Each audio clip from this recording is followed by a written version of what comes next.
Alrighty, everybody, and welcome back to another episode of RogueTech. Well, not episode, we're doing a full-on stream. Hello, Laurendell. Hello, Sprogue. Welcome to the stream.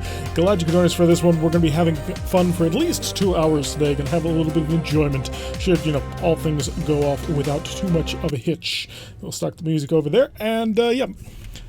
So, where did we leave Apollo's Vipers? It has been a little while, half a week at this point.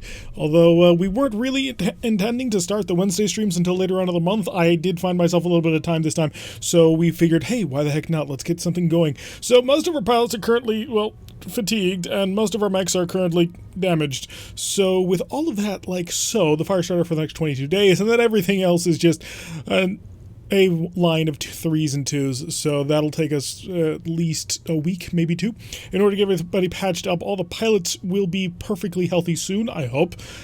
Who's left, who's not? Coach and Ek apparently have not been on a mission, nor Ronan, but though we're kind of holding off on actually leveling up Ronan until we actually get something good.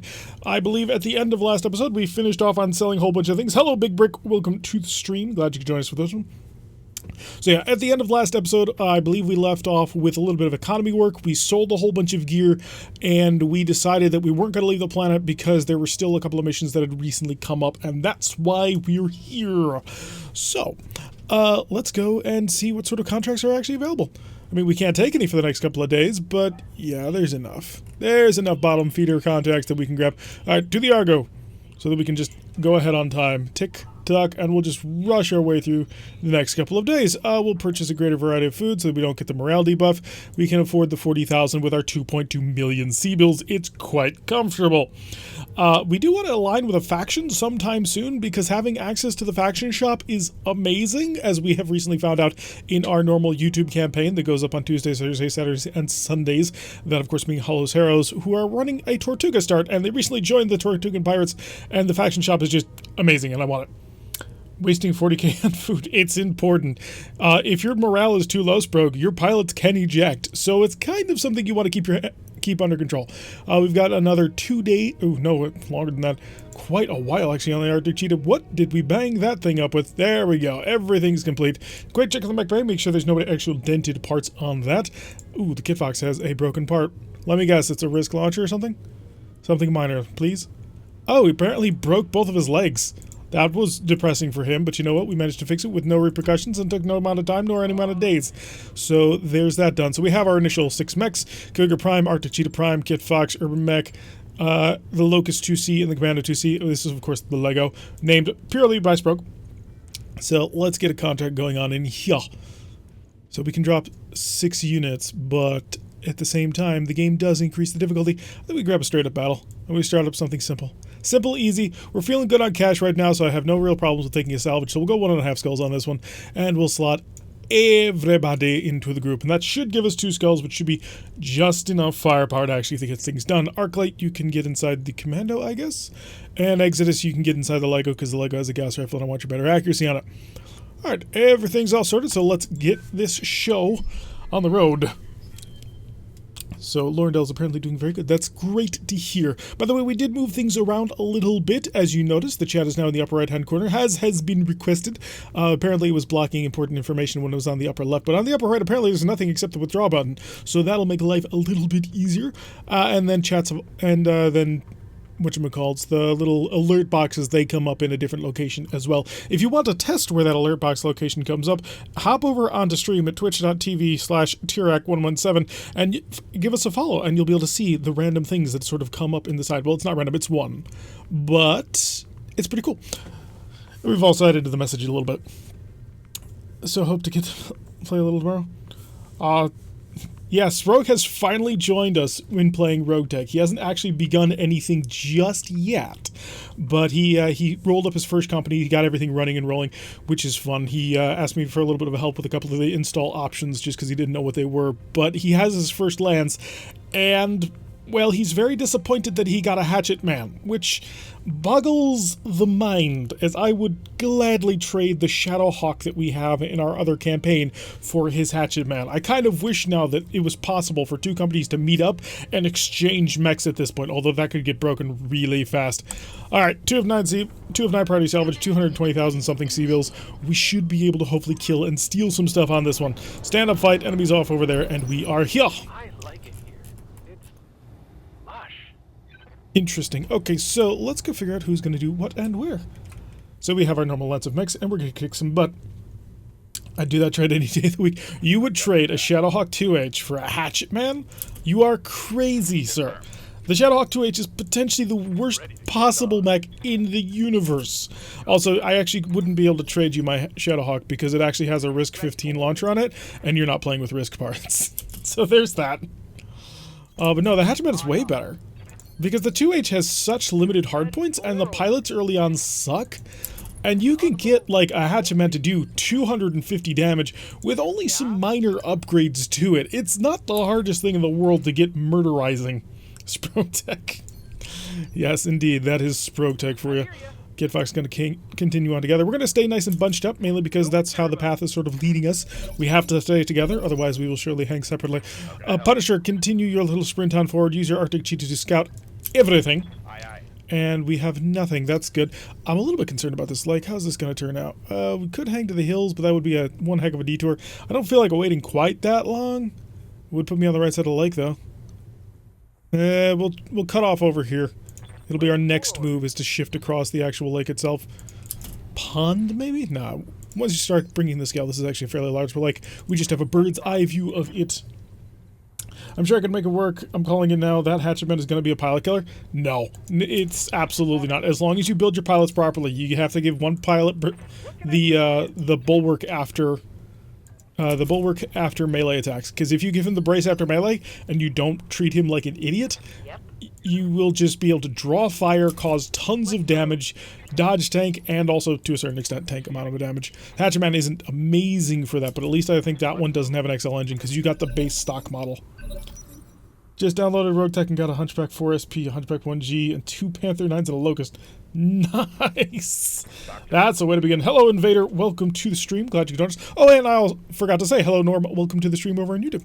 So we've got people from all over the place. It's nice to have a nice little spread. And we finally got Mixer working again. They had a little weird thing where they were asking for manual reviews of everybody, which was fascinating, but apparently Mixer missed the last stream. So if you're on Mixer, I apologize for that. We'll try and make sure that you're a little bit more included moving on forward. Although in order to be more included, you kind of have to chat a bit more. For those of you who don't get the joke on that one, basically nobody watches on Mixer. I'm not playing Fortnite, so there's not a whole heck of a lot of interest over there, but maybe we can build a following at some point. Right now, though, we are a little bit more focused on Twitch. I'd trade any mech for a Hunchback. It's a 50-tonner. Like, it's a solid 50-tonner, but it's a 50-tonner. And the 4G is actually a horrible Hunchback to start with, so it's kind of good that he didn't get one. Although the 1G, I think, is the primitive version, isn't it? How can I help? Yeah, the problem with the 4G is because normal autocannons, jam randomly now, and it's your only cannon, and it only works at close range, and your pilots can't hit the broadside of a barn. It's low ammunition, low range, and no sort of pilot aids, kind of makes it terrible. Also, it's a cannon and a shoulder, which is obviously no bueno. Starting with 2 Hunchbacks is so insane. Didn't you start with 2? No, what did you start with, bro? Give me your lineup again. I could have sworn you started with at least 155 tonner. Maybe 2 even. Double time. Let's go. Yeah, normal autocannons can jam. Why do you think... Oh yeah, Sprogue hasn't actually watched Howl's Heroes. People need to start pressuring Sprogue so he has to watch Howl's Heroes with all the rest of us, so that he actually understands what's going on. We've got a Warrior Chopper, which has...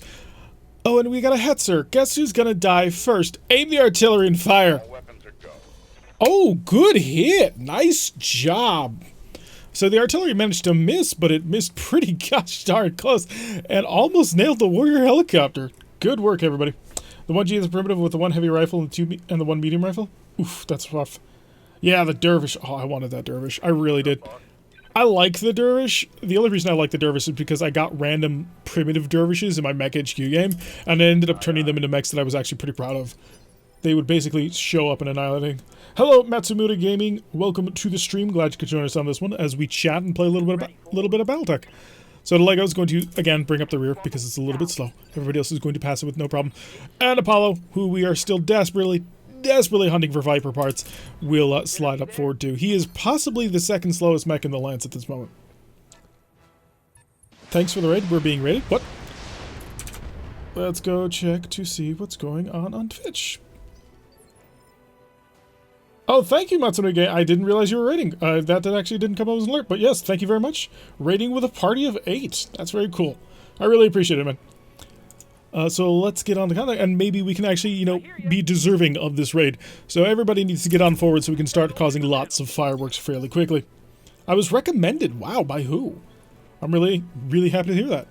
So enemy turn, they got to figure out exactly what they're going to do. They have already engaged our Arctic Cheetah, heavy large laser, and the tag have already done quite a bit of pain to them. We do want to kill the Hetzer as soon as possible. It's sitting here in the back, mainly because it's got an AC-20. The Warrior's going to be a little bit wood.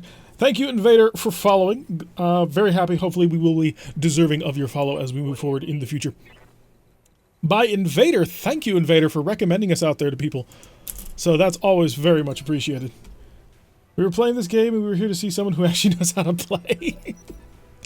I'm not going to claim that I'm the best, but I certainly think that I'm okay at it. Whole bunch of shots coming from on that. Is that a LBX? A Valkyraja. Not quite familiar with that design, but then again, that doesn't mean a whole heck of a lot. I mean, I'm familiar with quite a few designs, but there's a lot of, like, Word of Blake stuff that shows up that starts getting really weird. Speaking of which, the jihad has begun. The Word of Blake has begun to invade the entirety of the air sphere. So if you are actually a member of the warfare groups, that whole roleplay event has sort of started. I highly suggest you join the Rogue War Discord so you can sort of keep up with the happenings in the war as things move on. So we're going to shift over here. We are going to stay in contact with the enemy, which might be a little bit of a dangerous position to take. Oh, that's actually pretty good, but you're a warrior. Where's the Hetzer? Pretty terrible. I'm going to target the thing that I've actually got a fairly decent shot on, and that's the Valkyraja. Oh, it's a Shadowhawk, duh. I thought it was a placeholder model, but it is not. You recently began the vanilla campaign? Or we're playing RogueTech, which is quite the mod, actually. So I highly suggest it after you do your first playthrough of vanilla. I want to give a quick RogueTech primer. So RogueTech is what I consider to fix the game. Vanilla has a lot of cool aspects to it. It's a solid foundation to build on, but at the end of the day, there's a lot of flaws. It's not quite as deep as some players might like it. I'm one of them. So RogueTech goes in, changes a whole bunch of systems. As you can see, we make use of an ECM system. There's also line of sights and sensor systems, so we don't necessarily see this guy. We may only have him on sensors. So there's a whole heck of a lot of vision rules when it comes to that. Evasion is permanent. You can shoot after running with obvious penalties in order to actually hit things. And the mech lab possibly is the biggest thing about RogueTech that makes it absolutely insane. Because the mech lab itself is hugely expanded to the point where it's quite ridiculous. I'll actually show you the mech lab once we finally get back to it. Although in the middle of the battle we can't really do it. But you can change literally everything. Yes, Rogue's right. It's definitely a whole heck of a lot more like tabletop than vanilla is. Although that vanilla, again, is not bad. Vanilla is just limited by certain realities of introducing a new topic to brand new people. Hello, Kalania. Welcome to the stream. Glad you joined us. I think you'll eventually play it. I think you will too. If you sort of start to enjoy vanilla and really wish that there was a lot more, RogueTech is where you're going to end up. But I do also recommend finishing playing through vanilla before you swap over, just because it can be intense if you don't actually understand how the base game works. And tell them about the Urbies.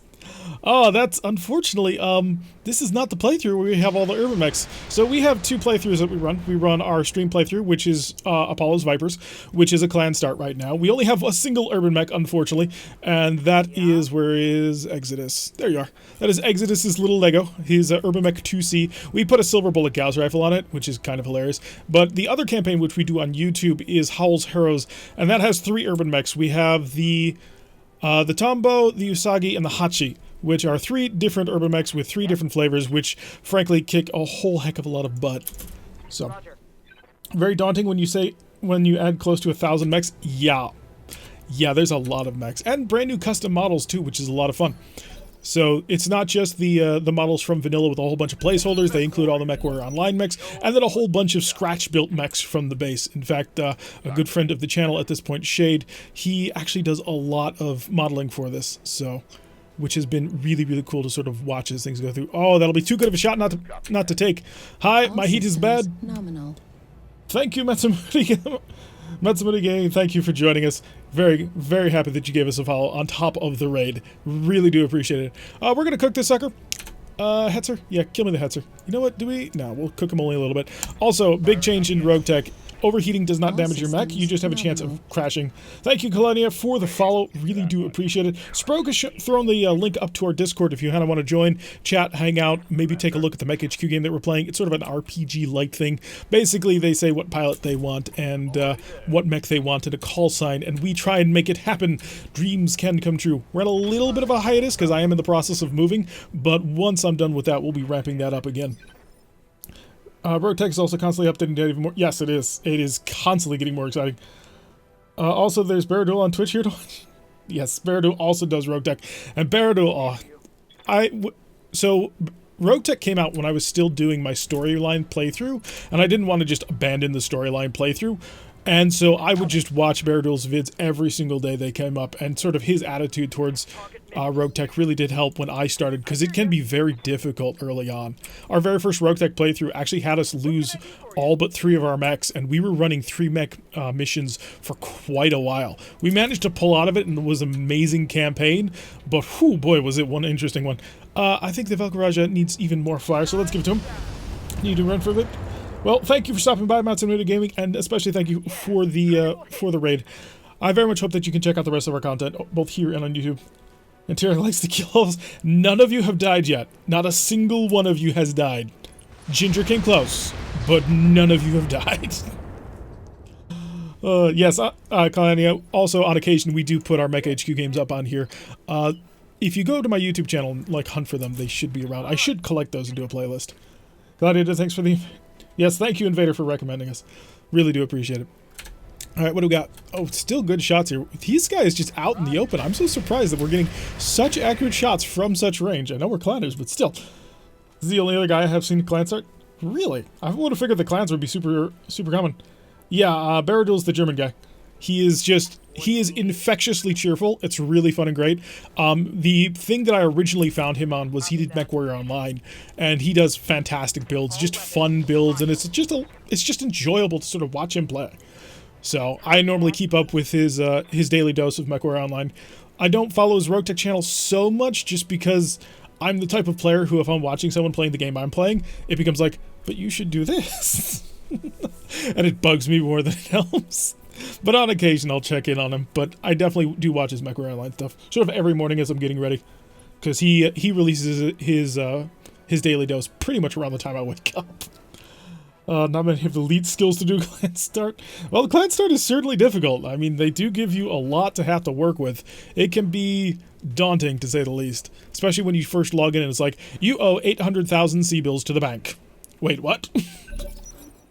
There's also Filet-Valicious or something like that, also started Twitch for RogueTech. Cool.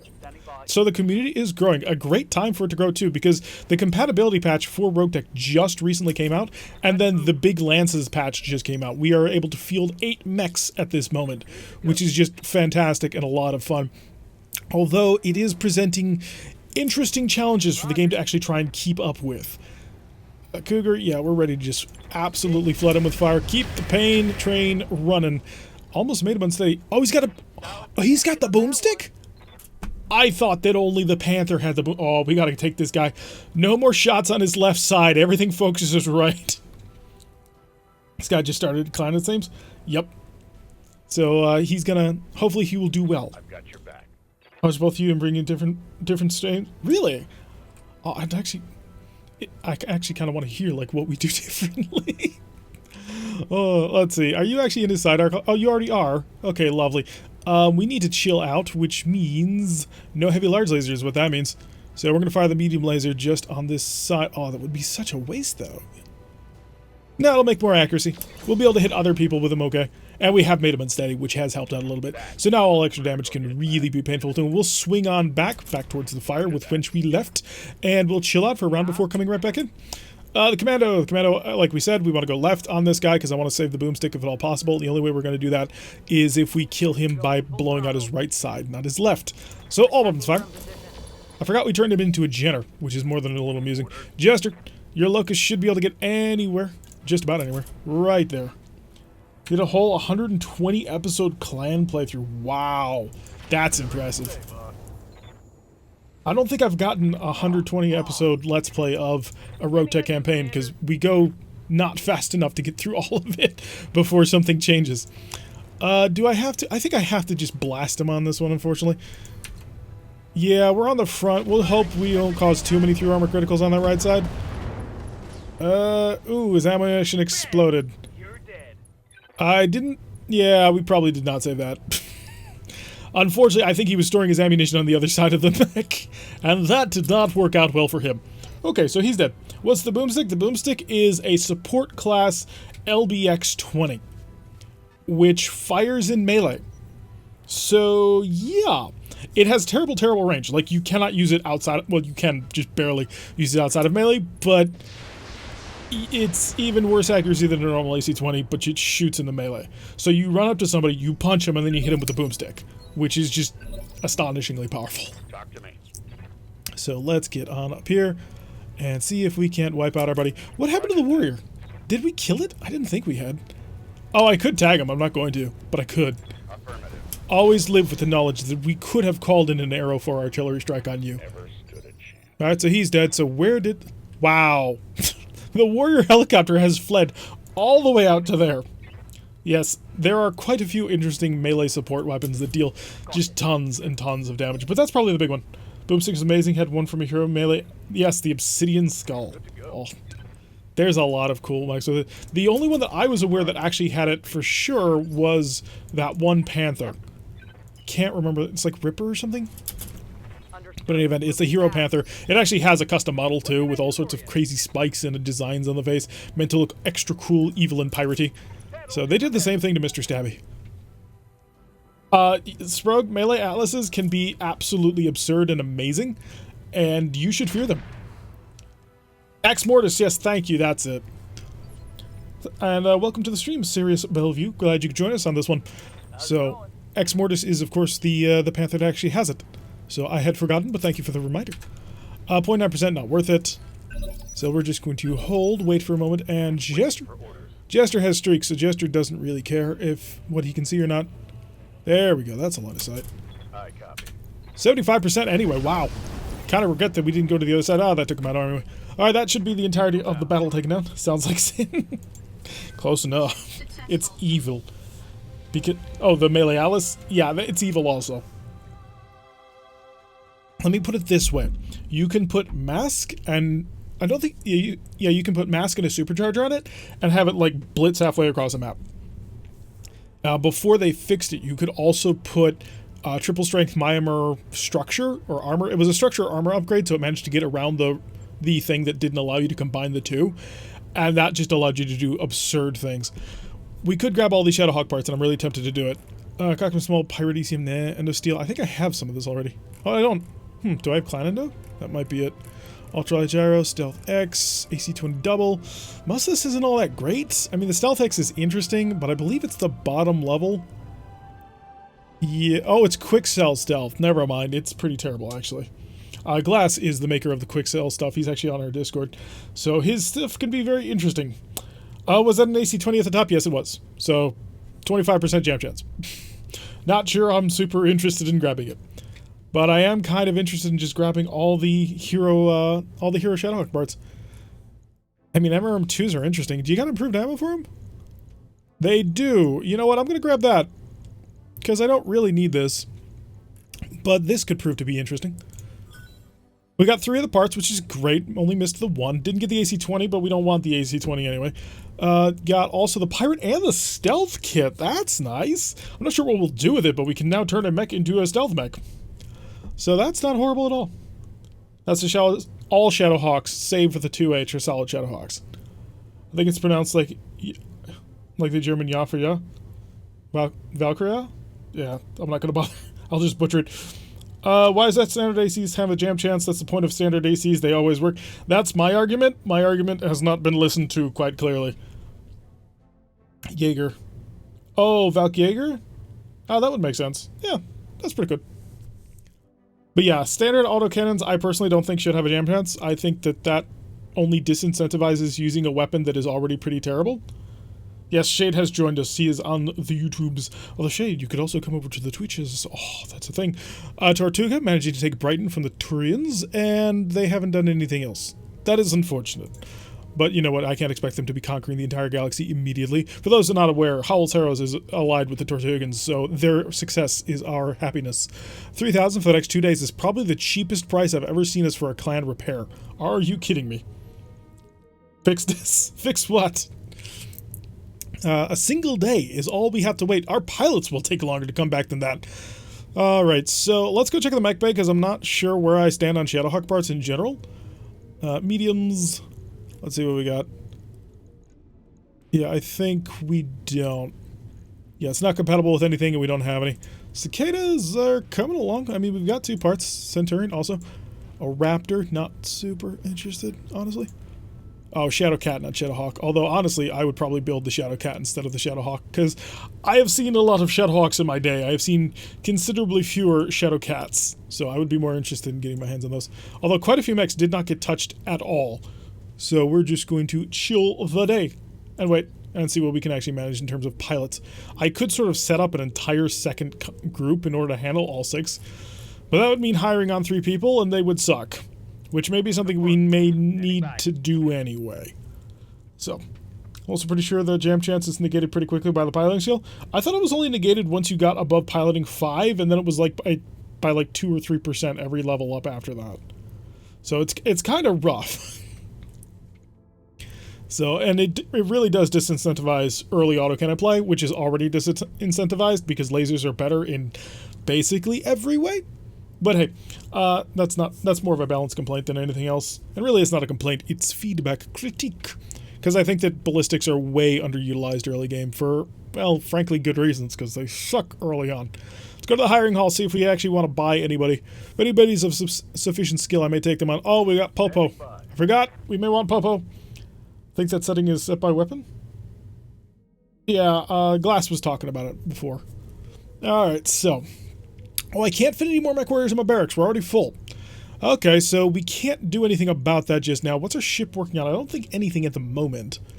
Yeah, we kind of left it off. So let's get some repair going on since we have a little bit of cash going on with this. We'll get the refit harness going. After that, we'll be able to get our hands on the scaffolding, which will improve our ability to build even more repair points. And then we can start worrying about expansion. Because right now, we're doing pretty good. Yes, because hyper lasers are just... hey Jay, how do you turn off friendlies that spawn? That is not currently supported by the RogueTech development team at the moment. So, yeah. Short of downgrading your install to the lowest MC setting, yeah. So right now the RogueTech team does not support altering that, although a patch may be coming at some point, which does change that. So, actually no, we gotta double check our pilots. They level up so slowly, but eventually we will make... Oh, good. We could get a gunnery, which could do him recoil, or evasion, or heat threshold. He doesn't really need the heat threshold. He's actually doing okay on that. I'm going to give him a little bit more accuracy.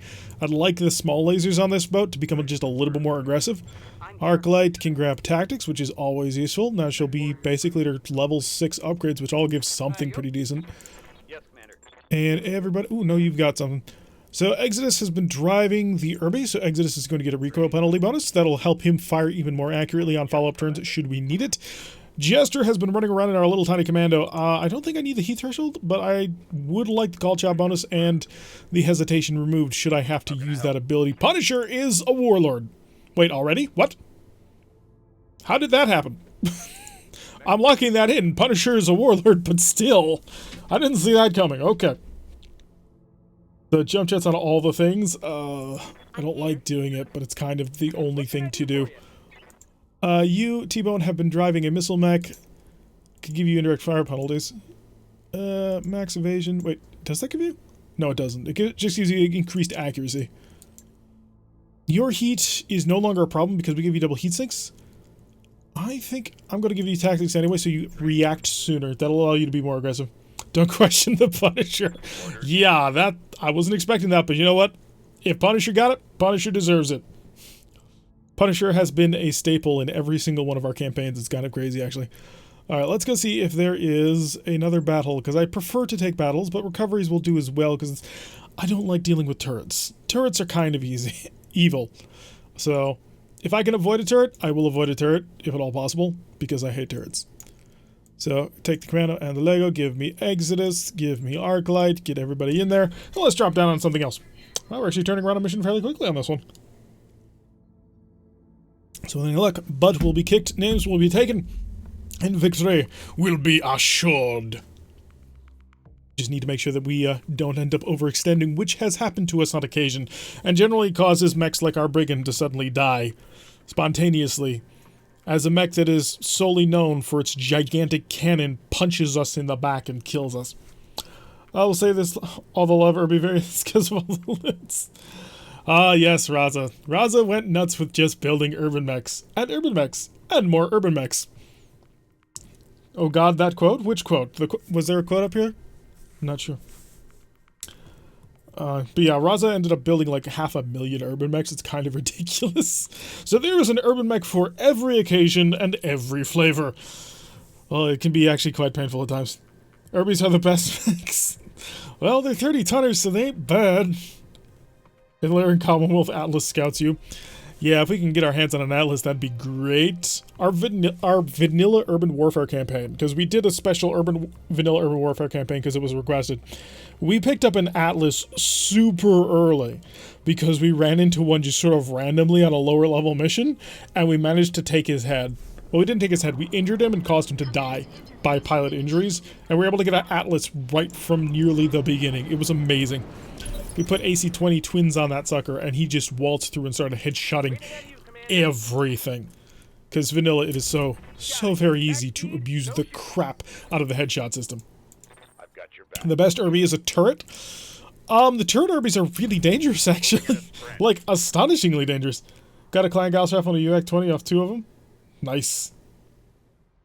Yeah, you can get a lot of good gear off the Urban mechs, so long as you're careful with it. Although, UAC-20? What kind of... Oh, yeah, of course. Of course, the R60 double Ls. We ran into one of those. Big brain.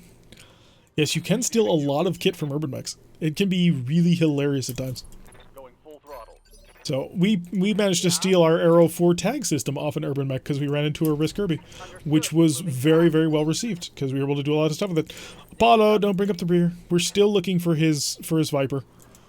We have 3 pieces to a Viper. I need 2 more. I will move heaven and earth to try and get this man a Viper. Because originally he wasn't called Leodama. That's what he ended up becoming. If you want to go watch the rest of it, if you hop over to the YouTube channel, look for our Clan Invasion playlist, which goes through every single episode from the very beginning. And originally he was Lynx? Yeah, Apollo was originally Lynx, but I used the image for Leodama because I thought it was a cool callback. And then every single fan of Battlestar Galactica in my chat was like, no, you've got to call him Leodama. He must be Apollo. And I finally caved. No joke, I'm actually fighting a mission with Urbies Earth. They're everywhere, and they're terrifying. They get hags and stuff. It's not good. Oh, the Urby turrets are actually really dangerous. They legit tend to carry a lot of firepower. Almost every single Urby turret I've ever seen has carried at least a Gauss rifle, if not bigger. Waiting on you, Commander. So, they also tend to be fairly decently armored, although you can overcome them. So, like all turrets, they can be overcome with judicious use of considerable amounts of firepower. You're right, not good, amazing. Oh, Urby turrets. Urbies in general. Sprog, I am so surprised that you're not actually watching Hollow's Heroes, considering how much you like urban mechs. They are running 3 urban mechs in that lance. Actively. Constantly. Is that a Stormcrow? It is a Stormcrow. Okay, I've got a couple of parts to you, buddy. I'm gonna see if I can't steal you. I took this one for salvage, so son, I'm gonna rob you blind.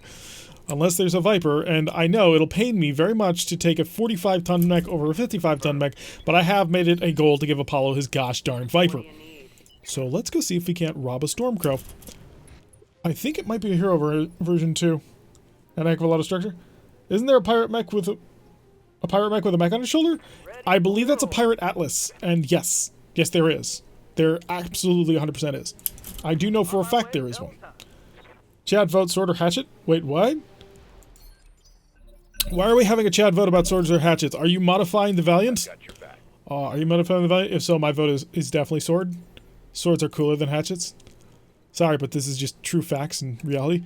Arctic Cheetah is about to get a line of sight on top of my favorite target. We got a crab over here, which I don't care about, and a maximum hover transport. So none of those really interest me, but the Stormcrow does. The Stormcrow, Aye, aye. marked. Oof. A nice big blast on that to open things up. His armor has been damaged. We are getting breaching shot, probably from the Maxim. Only got hit by one missile. No, it's a vibro sword? That was sloppy, lad. Oh, I should specify vibro sword or hatchet? Same. Swords are cooler than hatchets, and vibrating swords that vibrate so fast that they can cut between molecules are even cooler than swords. So I think we all know where this is going. The Draconis Combine had the right idea. 39? I still can get a 39 on the crab, but I don't really care about the crab. I want the transport out of my life. Take these missiles from Russia with love. So the hatchet doesn't vibrate? Nope, it is just a big solid steel block. Or, you know, battle steel or titanium or whatever they're using. Honestly, though, titanium would probably be the right choice, because that would give it a lot of velocity, because velocity gets way higher than mass when you're talking about hitting things. Yes, vibro swords. Oh, that actually reminds me of KOTOR. Way back when I played KOTOR. My character dual-wielded vibro swords for the longest time, well, until he got his lightsaber. Because, spoiler alert, your character in KOTOR 2 is a Jedi. The funny thing about that was, I didn't actually understand how to play KOTOR when I was playing it at the time, and so I put all of my stats into strength and wore super heavy armor, and then was wondering why most of the time I couldn't ever hit anybody with, you know, all of my twin spinning vibro swords. When I did hit somebody, it was like hitting them with a train, though. Although I didn't actually understand the relationship between the two, which is kind of weird, because I had been playing D&D by that point. I just sort of never made the connection. Grant him some more fire. It's not going to cost us anything, and at the end of the day, I just want to hurt this Stormcrow. Good, you've damaged his foot. That'll slow him down. Mace is best weapon? Not true. Although I know exactly why you're saying it's broke, but it is not true. We got an adder. Okay. It's a missile-armed adder, so we're not having to deal with a whole bunch of PPCs. So the Puma is not as scary as it could be. It is the fire support version that I don't really care about. Exodus, bring the Lego. We require the Lego. Lego Mago. Alright, enemy turn. Come on, please don't be the Stormcrow. Please let me just murder you before you can move it. Oh no, it's the Stormcrow. He gets to move now. Mace will not fit this particular mech.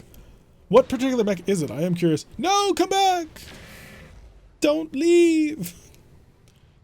Not a Mace shade than another mech is a close second. I've mentioned this before, but you can actually pick up delimbed parts of mechs in tabletop. Alright, do I Warlord? Oh, that's so tempting to Warlord him.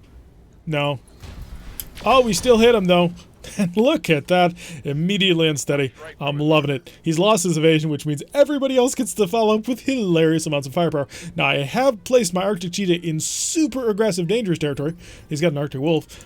But I think that's a reasonable price to pay for wanting to steal this guy over here. Stormcrow, hi. Why are you so... Oh, you've got to be having someone jamming me, aren't you? Do I have listen kills? I do not. I have just normal MMLs. Fire everything. Give him love. Love, pain, and laser heat sinks. Interesting setup on this one. This is a secret project. Oh, but I like to know secrets. Secrets are great to learn. Still just going to focus all my firepower on the Stormcrow. I'd like to kind of knock him over if at all possible. Engine crit. Ooh, we got a penetrator. He's got an open torso. Arclight, I don't think you can add to this little joy fest that we're having over here. You can, because you've got a single ER medium laser, right? You do. Fire. Blink. And you hit. Oh, it's beautiful. He is, however, going to survive, because Lego will definitely not be able to get into range. What's the part of a secret if you can't tell anyone? Exactly. Universe, I'd expect to see at least one mech that's a massive spinning hammer mounted to a pair of legs. That's a lot of pulse laser fire, and we didn't get hit by much of it. That really does surprise me. Or a Neanderthal. That's basically a cudgel. Waiting for orders. Yes, the cudgel. Wasn't the cudgel a charger? Wasn't it a charger? I don't remember. But I think it was. Because we were talking about it in chat the one day. Fire all the missiles! You fired none of the missiles! It works in BattleBots. Aren't flippers the best mechs or best robots in BattleBots? I always thought that they had the highest win percentage, but I'm not quite sure about that. There's some cool LPLs. Yeah. I'm really surprised the Arctic Cheetah hasn't taken more fire yet because I don't have all of the supports. All the other ECM coverage that I want. You're moving at an 18. Oh, I might be able to do this. I definitely can do this. I've got T-Bone moving at a 20. We're going to knock him down. Charger chassis? I like Chargers. I really do. He's got guns in his hands. Firing the missiles. I really wanted to get a Charger. There were like 3 parts in the faction shop and I couldn't buy them. It's like, I want them. I cannot have them. I hear ya. I don't know why I like Chargers too. That's kind of the weird thing. It's like, why am I such a fan of Chargers? No idea. But I've liked them ever since the mech. I learned about them when MechWarrior Online found out them. I started adding them into all my lenses. Is that a knockdown? That is not quite a knockdown. Need a little bit more on this.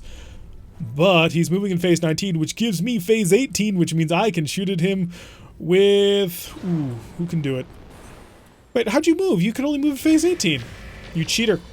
You have cheated me for my victory. And all the cool things. And now I gotta shoot at you twice to make you unsteady because you jumped.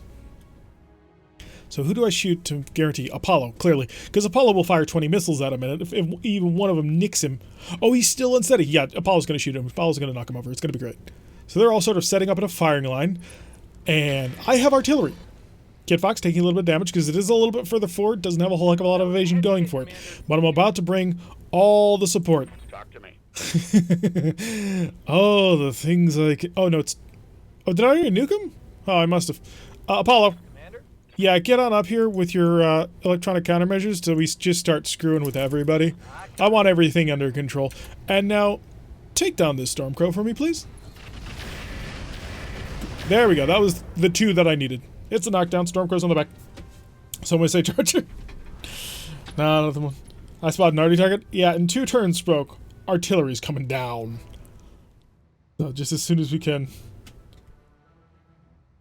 Love the Charger. The Charger is such an interesting and funny mech to me. Crab's swinging on around. He's going to be able to fire with all of the pulse, but I now have even more electronic countermeasures on me. Good luck trying to touch me. Although you are really, really stacking up, and that's going to be a lot of fun to deal with you. Jester. Jester. Jester will get a target off here on the side. Go aim at his legs. Oh, I do want to take down his legs. Let's take out his legs. You didn't shoot. Really? Come on. That was a really good chance of hitting, wasn't it? Was it? I actually wasn't paying attention. That, however, will absolutely be a fantastic chance to hit. Blast him. Ooh. Let's warlord it. Let's turn 88 damage. Well, 70 once we actually sort of get through all the armor. Fire! Say goodbye. Charger. Or not Charger. Sorry. Punisher. What was that? What was that? Because, we're trying to win a war here, my friend. And you not touching people because you have, you know, something against it. Seriously, the entire company is suddenly not deciding to get involved. Congratulations, next project after the Avatar. Oh, that'll be interesting. Yep. Let's get the commando up. Maybe the commando will actually be able to hit the target. I'm not guaranteed anymore because you know what? Everybody seems to be missing and it's getting kind of crazy. Okay, somebody's got some electronic countermeasure over here because it is causing a little bit of problems, but we will take care of it in the fullness of time. Yeah, there's got to be at least one ECM generator up here. I'm kind of betting that it's the Arctic Wolf because it's a pirate variant. So we're going to have to cause some pain to that. ECCM time? Not yet, I don't think, because we're currently staring down a lot of incoming fire. And the next turn, I get to basically take free called shots the entire time. Alright, Jester, if you wanted to shoot and scoot to target this guy, you'd have a 64% chance. Target his legs. Failed to connect. We may have to go shoot and scoot. We may have to get a little bit more aggressive on this. One of our risk weapons has jammed. How about if I got even closer? Oh no, that one actually help you because unfortunately, you do not get more accurate the closer we get, for obvious reasons. Fire! I think we broke it. I don't know what part we broke, but I'm really, really hoping that that was like a light fusion engine or something. Well, an XL engine that exploded or something. Can't wait till y'all finish the info for the Master Summoner? What? Oh. Can't wait till y'all fill in the info for the Master Summoner. I'm a little confused as to what's being referenced, because I'm thinking the Thor. Someone went full boob? What? Oh, boom. Yes, he did. He exploded. I'm assuming he had an XL engine because that was not a normal... That was not a normal version of that mech. That was clearly a hero variant. Oh, I'm positive you have it, but I'm going to get up front to actually find out. We will learn exactly what your secrets are, sir. You will not be able to hide them from me. Huh. Doesn't look like anybody's actually casting an ECM field. Just terrible accuracy all around. Could hit the crab. In fact, the crab is probably the most dangerous thing to me right now. Fire! Hurt this crab. Make him cry. Oh, good. We blew off his leg already. That's good. That's probably aimed at me. Master Summoner is a super heavy. Oh, okay. Hello, Otter. Welcome to the stream. Glad you could join us as we're sort of playing through. I didn't actually put this in the Tortuga Discord because I didn't think it applied because obviously we're not playing as Tortugans at the moment and I didn't want to sort of clutter your place up with random clan stuff. But if that's okay, if you wouldn't mind, if you could throw a link in. Okay, we've made the crab unsteady. Punisher, do you have artillery? You'll have it next turn. Punisher. Actually make it happen this time. Target the crab, please. There's that crab. 63%. Make a kill. Oh! Good job. Heavy large laser to the face. And that, ladies and gentlemen, is why I love this weapon. Although that is his first headshot with that heavy large laser. He's never done it before. So just deleted him. It's gone. That's a kill. Very much so. There's kind of nothing left. Alright, so the crab's out. So that's a lot of danger with those large pulse lasers. And we got, what, this is 3 of 13 priority salvage? Theoretically, I think we can get the Stormcrow and the crab, potentially. I mean, it'd have to be really, really lucky, but the opportunity is there. But that'll be a lot of large pulse lasers on the field, which I'm kind of wanting. Whole bunch of fire coming towards the locust, but not able to connect. This is 2 of 9. Oh, darn it. I'm going to have to secure the 2 parts of the Stormcrow then. Do we have Stormcrow parts? Thought we did. Crap, I should have paid a little bit more attention when I was actually looking through. Are you enjoying the multi-lance? I've been having a lot of issues so far. Well, first of all, Carly, welcome to the stream. I'm really enjoying it. I like being able to drop multiple lances. The only thing I don't like is the allies. So if you can turn off the allies, which is not recommended by the RogueTech team, and you really shouldn't be messing around with stuff like that if you're not 100% sure how it works or willing to give up any sort of guise of support. If you're willing to go that route, it really does help speed things up. I kind of am hoping that in a patch very soon that they will give you an option to increase to the big land sizes without forcing you to have to also take on allies. The ally AI is broken? Yes, it is. It's very, very broken. Ooh, did not pop him. I was kind of hoping for that. I was very much hoping that he would just absolutely annihilate him. Do I want to just flush you with firepower? I really don't, but I don't have multi-target. So I'll do the next best thing. I won't actually fire all of my MMLs. I'll fire 2 of them. Just for redundancy. Good, redundancy works. Yeah, I really like the multi-land system. I think it gives you a lot of fun choices you can make. Yeah, Stormcrow. So, but there really needs to be a little bit more balancing going on here. I haven't run into it yet, but some people are saying like I'm running into 30 mechs, which is a bit much. Ooh, Cougar just getting absolutely lit up, accurately no less. So Apollo's gonna have to deal with that. So it does need a little bit more balancing. It does also need to be integrated more with the, it needs to be integrated more On my way. in terms of Argo upgrades. Ooh, artillery. Shoot. And there goes the arrow shell. I think we managed to tear off most of this adder. Take that as a lesson. Sounds like you need nukes? Maybe. I like the idea too of if they find a way of cut down the lag from the VTOL and the AI glitching, would like it more. That's what we want to. Yeah, that's going to be kind of the holy grail, I think, on this one, is just figuring out a way to get the AI to understand things faster. So, once that occurs, we can really get some good work going, I think. Just need to give it time. And I do feel that it's going to happen. I mean, the mod is constantly in development. It is constantly being improved. So, I think it's just a matter of time before it gets into a place where it needs to be. It's not quite there yet, but that's not any major indictment. It's a brand new feature. Of course, it's going to take time to tweak. Lots of engine crits going down to the adder, so he's probably going down very shortly. Arclight actually could probably do it with the commando. So if I can get good shots now, we'll need to find a... that'll be good enough. I'll take it because of expediency. Shoot! Okay, you managed to kill it with the one shot that you hit, so good job. Yeah. Multi-land system just needs tweaks. Likes where it's at. Very happy that it's happening. That it actually finally was, that they finally managed to break into it. Oh, great. I've got 3 of 5 Stormcrow parts. You've got a 97% chance. Can you please shoot this one? Oh, he absolutely did. I love these 3-color M5s. They're so much fun. They save you on ammunition and cause great damage. Sign me up. Hi, you're getting everything because you didn't move last turn, and it doesn't look like you have any sort of ECM. So quite a bit of damage going on to the Arctic Wolf. I can probably rip him apart fairly shortly. The Arctic Cheetah. Punisher, that's not good accuracy, surprisingly. I could jump, but I'm not going to. Sprint. Huh, I wonder why the accuracy is so bad. Get a little bit closer, may as well. There we go. And just rip on into him with a heavy large laser. Tore off most of his smalls too. Sorry phone died. Well, welcome back. Glad you're here. We're always happy to have you around, Big Brick. It's a little bit in the way, so I'm just going to get a little bit closer and lay into him. There we go. Green accuracy numbers are what I desire. They're what I need. Another headshot on this pilot. This poor guy is just getting absolutely railed on by an entire lance. Fire. Oh. That's just... He's not coming back from that. That's not... Oh yeah, we still have to secure the area. I forgot.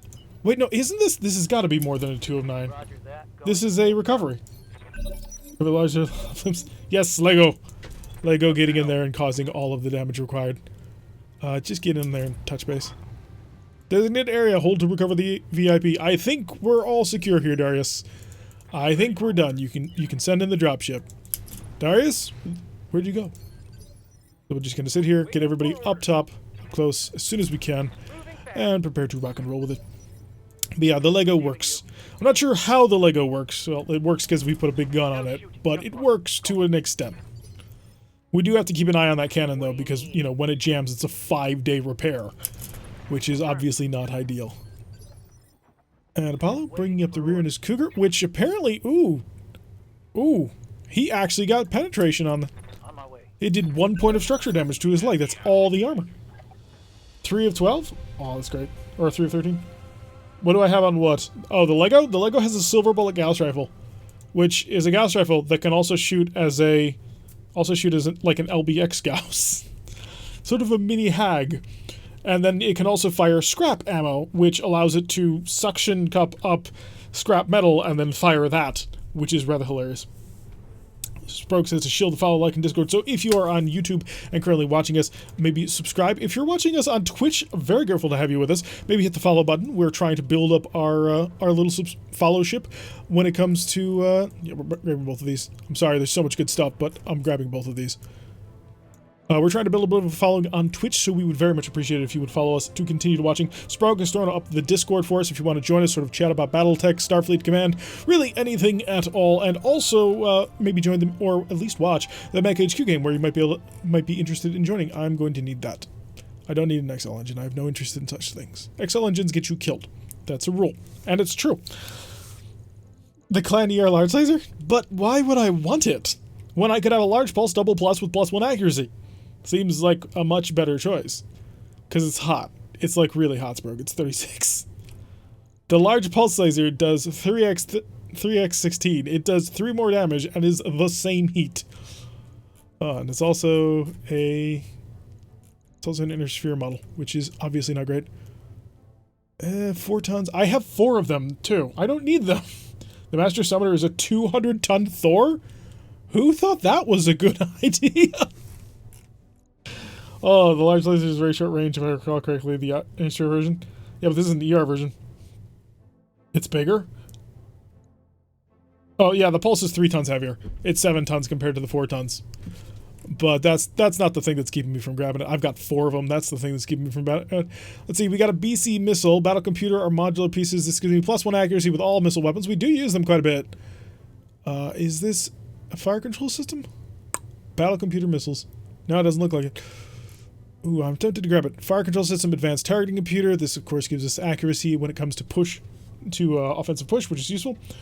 SRM's 6 streak is pretty awesome as well. Not sure. Mach is a madman? Why is Mach a madman? What did he do? Is there a double heatsink kit? I was actually kind of looking for one. because they're kind of important to actually being able to, you know, build a functioning lance. Laser heatsinks? Maybe a laser heatsink it? No, that doesn't work either. Unfortunately, we are limited. The problem is, Brogue, these 2 slots are guaranteed. Like, I'm not going to move these because I am getting a Stormcrow out of this mission. This 250 is really good. Oh, I already have one. Okay. I feel a little bit better about ditching it. So I don't need that. I don't need the ER large lasers because I already got 4 of them. I could use pulse lasers, but they are heavy, as has been pointed out. Also, I don't have any way of controlling the heat. I think I'm going to grab the missile targeting computer. Do I already have one of these? I have one of those. So I do. Yeah, we'll grab the missile targeting computer. A 200-ton Warhawk. Well, now we're just getting crazy by turning 100-ton assault mechs into even better. Large pulse lasers are meh. Who is this person and why is he broke? So we got all 4 of the Stormcrow parts, and that's gonna make building a Stormcrow pretty gosh darn easy at this point. Oh, what? It's the Stormcrow S. Which is this one? Equipped with all energy loadout, laser heat sinks to cool properly mechs, 4 improved jump jets make the mechs easy to maneuver. Oh, it's the space version! Oh, because it's a Clan Snow Raven one. That's pretty cool. Huh, I like it.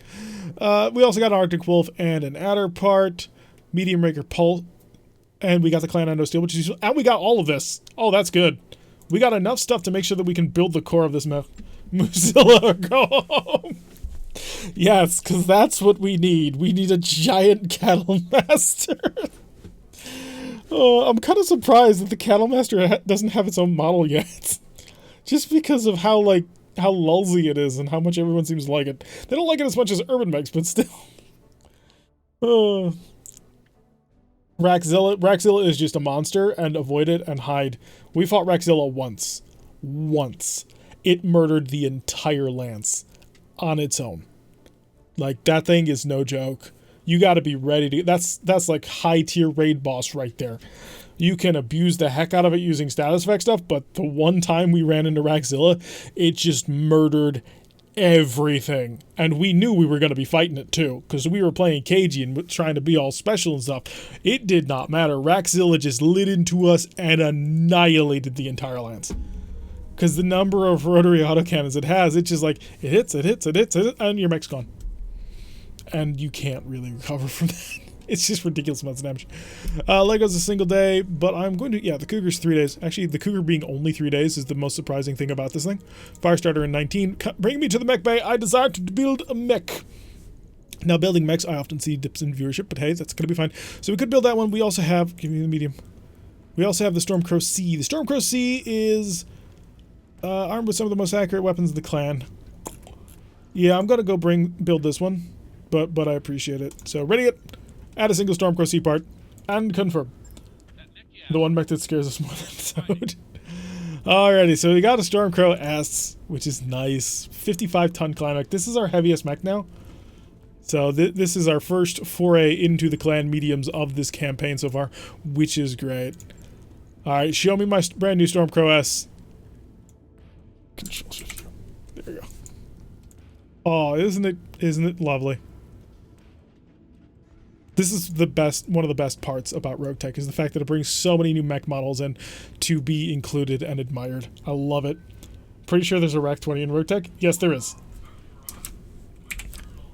Alright, so let's go build this sucker. We've got 55 tons of clan mech to build. Let's go find out what we can do with it. Also, let's find out whether it actually managed to survive. Oh, it comes with its own XLC. Yes! I forgot about this. Oh, I don't even have to bother with that. Now, the one thing I don't have, though, is a gosh darn double heatsink kit. I have a whole bunch of laser heatsinks, though. Can't use it, can't use it, can't use it, because I don't have it. Pull that ER large laser off, because the temperature's going to be absurd. Alright, let's build ourselves an Omni-Mech. So, he's got a Clad XL, which means he's got the best engine in game. He can lose a torso and still take the advantage of having an XL engine. He's got 23 tons of stuff we can put on it. It's got automatically Pharaoh Endo and all the good stuff. I don't see the Stone Rhino and the Super Heavy Mechs. Did I miss it? I'm pretty sure you missed it then. Because the Stone Rhino actually has its own model, which is really cool. Rack 20 Risk and Clan. Wait, the Clan have it? It's not Rusty Sprogue. It's painted in orange. So how do we want to build it? I think I need to lean on cannons. Like, I really don't want to, but I think that's what I got to do. Or I could go missiles. Missiles is always an option. First, let's make sure that we got all the structure that we need. Can I throw an Omnipod hand in here? I can, just it goes on there. Okay, that works. That'll give me +1 melee accuracy. I can just add hands to this. Okay, so we're missing his Omnipod arm lower, which kind of sucks, because that's the gun accuracy one. So he's left-handed, clearly. That is what we have discovered about this specific mech. I'm actually not going to add that on just yet, but that one's definitely going to get the whole shebang over there. We're going to have to figure out how much tonnage we have to spare. Get a 10% range buff and a -50% minimum range, which is useful for missiles, but I'd rather have the missile battle computer. Can this go in the head? It does not. Okay, it's just an additional thing that you add on top of it. Right. Cockpit system. So I have anything fun to give him? Well, I can give an advanced targeting control system clan. Do you already have one? You do not. So we'll give him that. We might go into an Artemis if we end up building him as a missile-oriented mech, but we have several missile-oriented mechs, so I kind of want to get a little bit away from there. Throw on the rangefinder. We can throw on the pirate ECM. What does the pirate ECM screw you over with? Lower tier because of 1 penalty, plus 15% reduced visibility and signature, which is good, but I think I'm going to check to see if we have a better electronic countermeasure system. We do. Oh boy, do we do. We have a full-on warfare suite if we want it, which we're obviously going to do. Why can't you use laser heatsinks? Is it only for DHS? Laser heatsinks are their own heatsink. So we would need a laser heatsink kit to throw on here. And we just have a normal engine heatsink kit, so it kind of sucks. So I cannot, I physically can't add it onto here. It gives me a warning of invalid equipment, which is, yeah, this one. So one or more components is installed in a valid location, because the laser heatsink can't be on a mech that doesn't have a laser heatsink kit. So, yes, Autobot Mech, welcome to the stream. You have made it for live. We have just recently captured a Stormcrow, and we're now in the process of attempting to build the gosh darn thing as we figure out what's important and what's not on it. So back to the cockpit, because the cockpit is something I want to get done. I kind of do want to lean into the pirate ECM just to give him maximum weapons, but that may change. I don't think I have any life support systems. Unfortunately, we do not. So that's going to have to remain like so. Yeah. So that's done. We don't have to bother with any of this. We've got it for free, which is always lovely. Uppers, lowers, you know, I'll give it to him.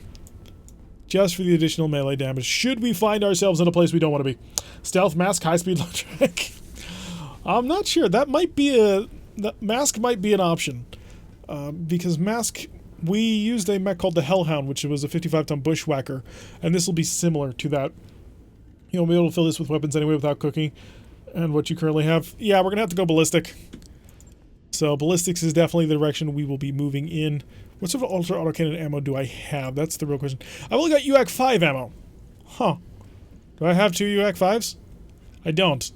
Does the store have 2 UAC 5s? Did they do a good model for it? It is the MechWarrior Online model. I'll actually show you as soon as we're done sort of screwing around in the store a little bit. It's got an LB10, which would give me 2 LB10s, which, you know, twin LB10s would be interesting. That would use up pretty much all of my weight. Ultra AC-20, which would be a lot of fun if I could get my hands on it. No ammunition for any of that, though, so that's kind of pointless. Huh, so we need AC-10 ammo, or Ultra AC-10 ammo. Ultra AC-20, here's the problem with that one, Sprog. We don't have the ammo for it. We lack the ammunition to make it work. Yep, no ammo. That's the model that they're currently using for it. So, she's pretty sweet. So it's the MechWarrior Online one, and it comes into the game quite nicely. Alright, back to the modifications. So it really kind of sucks that we don't have any good stuff in there. What do I have in terms of LRMs? Or MMLs, as the case may be. I got 1 risk, but that's not enough. I don't want to build a copy of my little guy, though. I suppose I could just go maximum missiles. How many maximum missiles could I go with? I actually don't have enough missiles to go maximum missiles. Oh, that's a bit painful. MRM-20 that we recently picked up. Any PPCs lying around? PPCs are going to cook us bad. We've got 2 ERs, depending on the variant that you want. But they're both just cookers. I mean, 55 heat, that's more heat than we can handle. Just at all. UAC 5 and LRMs? Maybe that might work. No, for the AC-20, grab the couches from the dropship's lounge. Yes, we can just shovel anything through there. Oh, right, we've got a gas rifle. Oh, and I can't put gas rifles on the lower... Right. Wait, why can't I put a Gauss rifle here? Pull off the ammo. There we go. We got a Gauss rifle. Do I have ammo for that Gauss rifle? I have 2 tons of Gauss rifle ammo. Alrighty. We're in business. Got a Gauss rifle. Okay. So that's a way to start.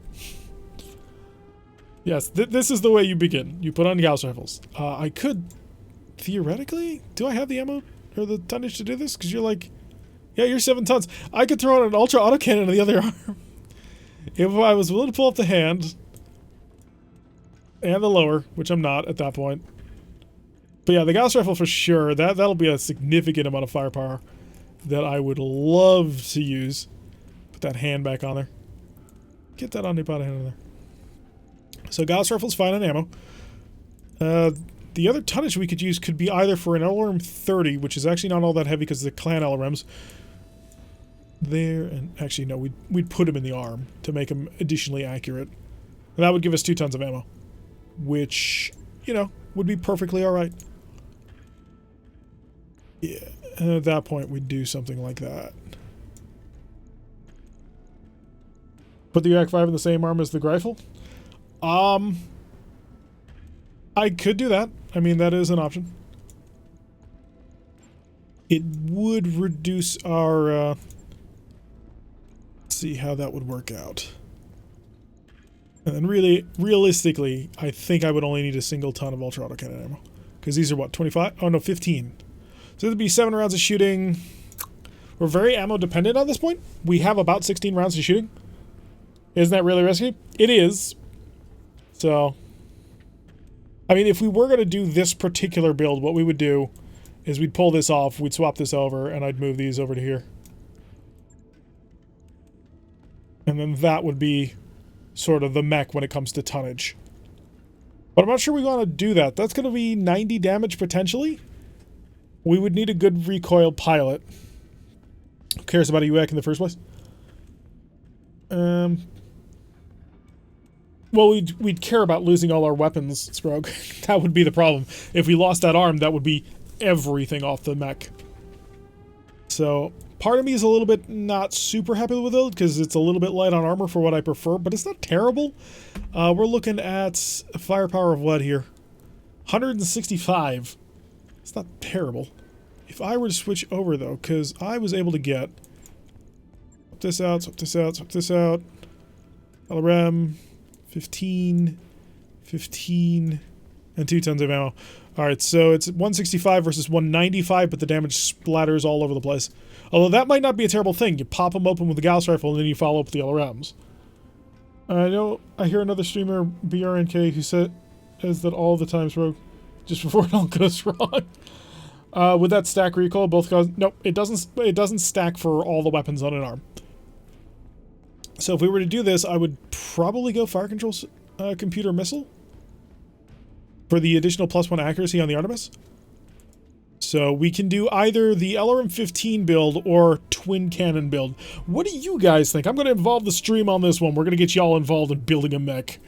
So while I start struggling to try and think up names, what do you guys think as the type of mech? Do we do the LRM 15 setup? So we'll have a LRM 30 pack in one hand and a Gauss rifle on the other hand, or should we switch over and attempt to dual wield cannons and throw a UAC 5 and a Gauss rifle on 2 arms? They both deal actually around the same damage. The Gauss rifle is 75, the UAC is 2 shots at 45, but they have a chance of jamming. Sprog wants his DACA. Now that you have an advanced firing control system, you can use the missile systems you got. Yep, we can. What's our heat? In both cases, I think the heat is absolutely fine. LRMs, LRM 15s. Ooh, actually, no, the LRMs would run hot. They would run quite hot, actually. But, mostly manageable. We would use them for the right situation. You need recoil reduction? I don't think I have a recoil fire control system, but I do have a pilot who can reduce the recoil a little bit.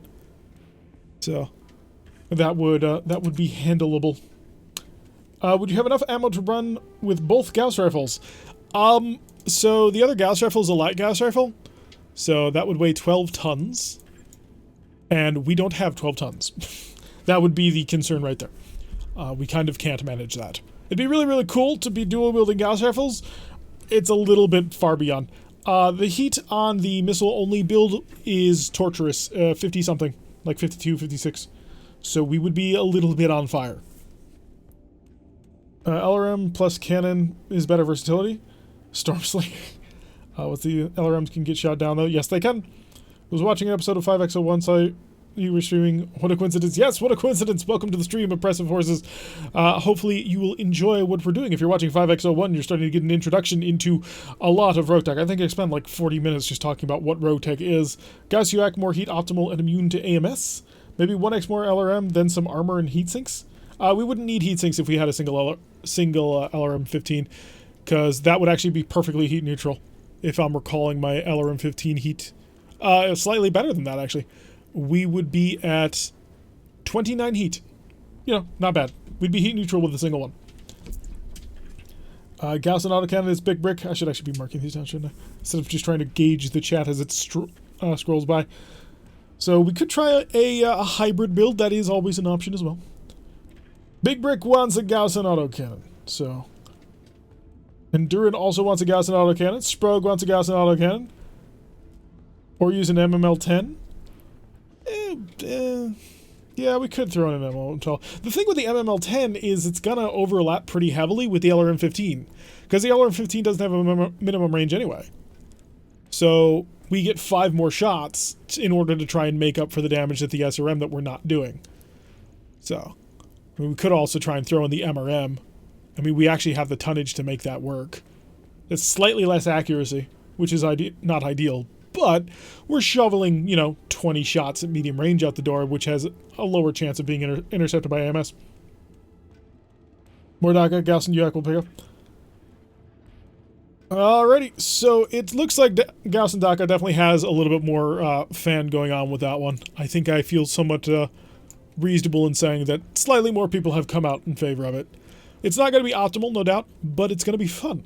And it is now partially going to be your mech. So by the time it comes online, someone's going to have to come up with a name for it. It's going to take us 20 days. Is there any targeting computer modifications I got to make on this thing? No, that's good, and that's good. So it'll have some ECM. What's your total recoil? Let's see, recoil is 2. So I assume that recoil will go up to 4. So we have a -1 recoil reduction on the from our pilot, and that's all we're getting. So I don't think I have a fire control system that has any sort of fixing on that one, unfortunately. Lots of Artemis and indirects, standards, and basics. I'll say this mech is very fast, close to mid-range shooter roll, maybe even better for it. We'll find out. This is what we're going to lock down for it. Total Recoil sounds like a bootleg of Total Recall. And if we don't like it, it's an Omni-Mech, and we can swap out basically all the guns in, like, no time at all. So our first 55-ton mech, Sprogue doesn't like the pattern, but I can't change it until it's done being fixed, which is something I think it needs to change. But once again, my first clan mech is a Stormcrow. I don't know why, but the Stormcrows seem to like me. The last time we had a clan mech back in Starburst Sardaukar, way back in Season 2. That was the first time we got a clan mech, and I think the only other time we got a clan mech, aside from, of course, you know, the 2 season and all that, but it was a Stormcrow, and it has returned to me. Alrighty, so we got that under build. That's going to take a while. I am going to slot that in front of the fire starter because I want it more than I want the fire starter. And we need to chill out for the next 3 days. Step until 5. Catch up when he last night. Reading the entire BattleTech timeline. Wow.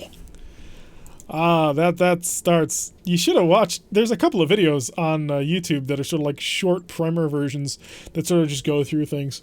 I can't remember the name of the one that I sent to Sprogue and Mitch back when they were when I was first starting to get back into it. And it's like, yeah, this is BattleTech. It's like, what BattleTech? I could try to explain it, or I could give you a video of somebody else explaining it. And that worked out better. Let's see, Punisher is good. Ronan still needs training, but that's fine. T-Bone's okay. Alright, so I think we're good on it. Let's see if we can grab another contract. 36 people watching. Hello, 36 people. 13 on Twitch, 23 on YouTube. Glad you would take the time out of your day to come on and watch with us. Hope you're having a good time. Hope you're chilling out after work or just before bed, wherever your time zone happens to bring you. Hope you're enjoying the time you're spending here. If you are on Twitch, maybe drop us a follow if you're really enjoying the content. That way you can sort of find out whenever we're doing stuff. Normally we stream on Saturdays at 5 o'clock Eastern Time in the United States, but we happen to have a little bit of time on Wednesday. We wanted to do that as well a little bit more. After all, I do... Ooh, you're dented. Why are you dented? What did you break? Something broke. We gotta stop it. But yeah, if you're on Twitch, maybe drop a follow and hang out with us for a longer period of time. That'll take an entire day to fix. No! I wasted an entire day.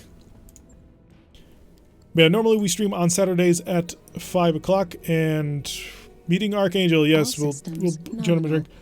Thank you, Oppressive Force, for following us. You are the newest follower, and we thank you very much for joining the crew, the team, the Lance, I suppose, for what we're doing. Stormcrow Gunslinger, Stormslinger. Welcome to the stream, 405. Yes, I suppose we're going back to ballistics on it. This is very much a ballistic one. Give me a destroy base and rock and roll. And again, as I've been trying to say the past couple of times and keep getting, self-interrupted. Normally we stream on Saturdays at 5 o'clock, and we stream for about 2 hours each time. We do a special stream campaign just for you people, so that we can all enjoy together, sort of going through an entirety of a campaign. This is, of course, being Apollo's Vipers. By the way, we are on the lookout for a Viper. We also have a YouTube campaign which we like to go on through, which is Howl's Heroes, which is a Tortugan pirate start, which recently has actually joined the Tortugan Pirates, and it's a lot of fun.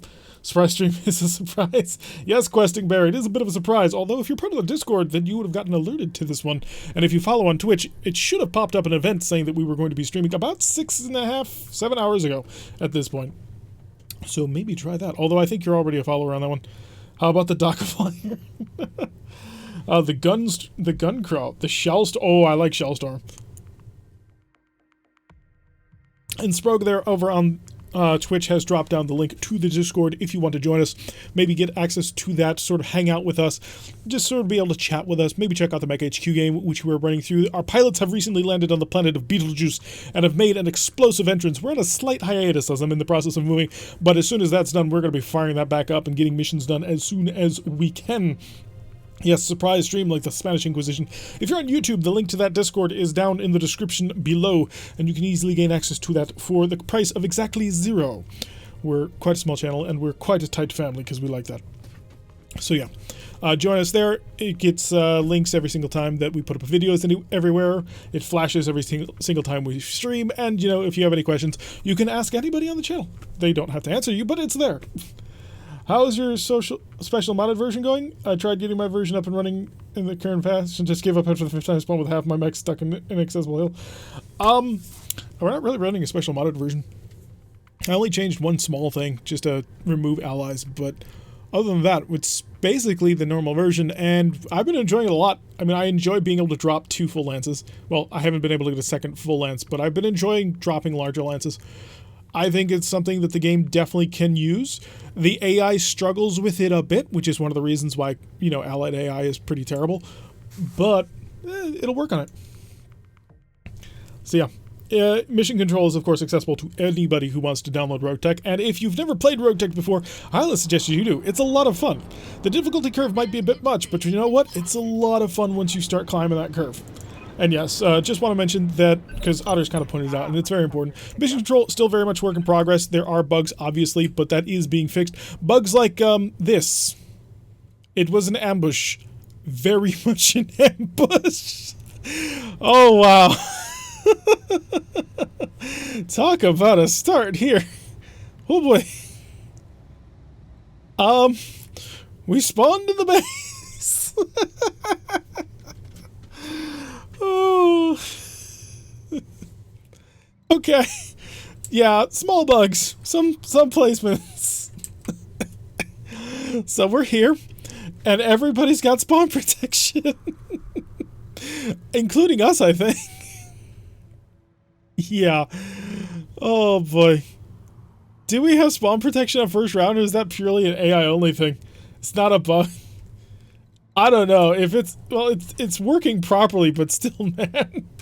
And oh, come on, the Locust 2C is now stuck and is gonna die. Yeah, this is a restart. I don't like to restart, but this Locust 2C has no jump jets and cannot move. You have spawn protection? All right, I'm gonna reserve just to sort of show off the fact that we're doomed. If my Locust can't get off the hill, then I'm gonna just quit because I can't do that one. Help, his turrets ambush us. Yes. Reserve. Yeah, we're going to reserve down. Attack ground, arrow forward does not care about spawn protection. That is true, but the moment we shoot it, we don't have spawn protection. Obviously not ideal. Arclight. Arclight can move. That's good. Reserve. Who can't move? Oh, is that Lego up on that hill? Yeah, that's Lego on the hill. He doesn't have jump jets either. Lord and Savior Decker. Behold, you have a 40k teleportorium. So it would seem. Got a crab 2C, gonna blast us up here. You cannot... Oh, wow, you've got heavy large lasers. Guess what I'm stealing if, you know, I don't abandon this mission, which I'm very likely going to abandon. T-Bone can move as well. Let's just keep reserving down to the bottom of the game. Wow, yeah, this is a start. This is one hell of a start. Light ATM turret. I wasn't able to read that one in time. Ooh, the autocannon adder. Who also has a pulse laser? Because reasons. Reserve all, basically.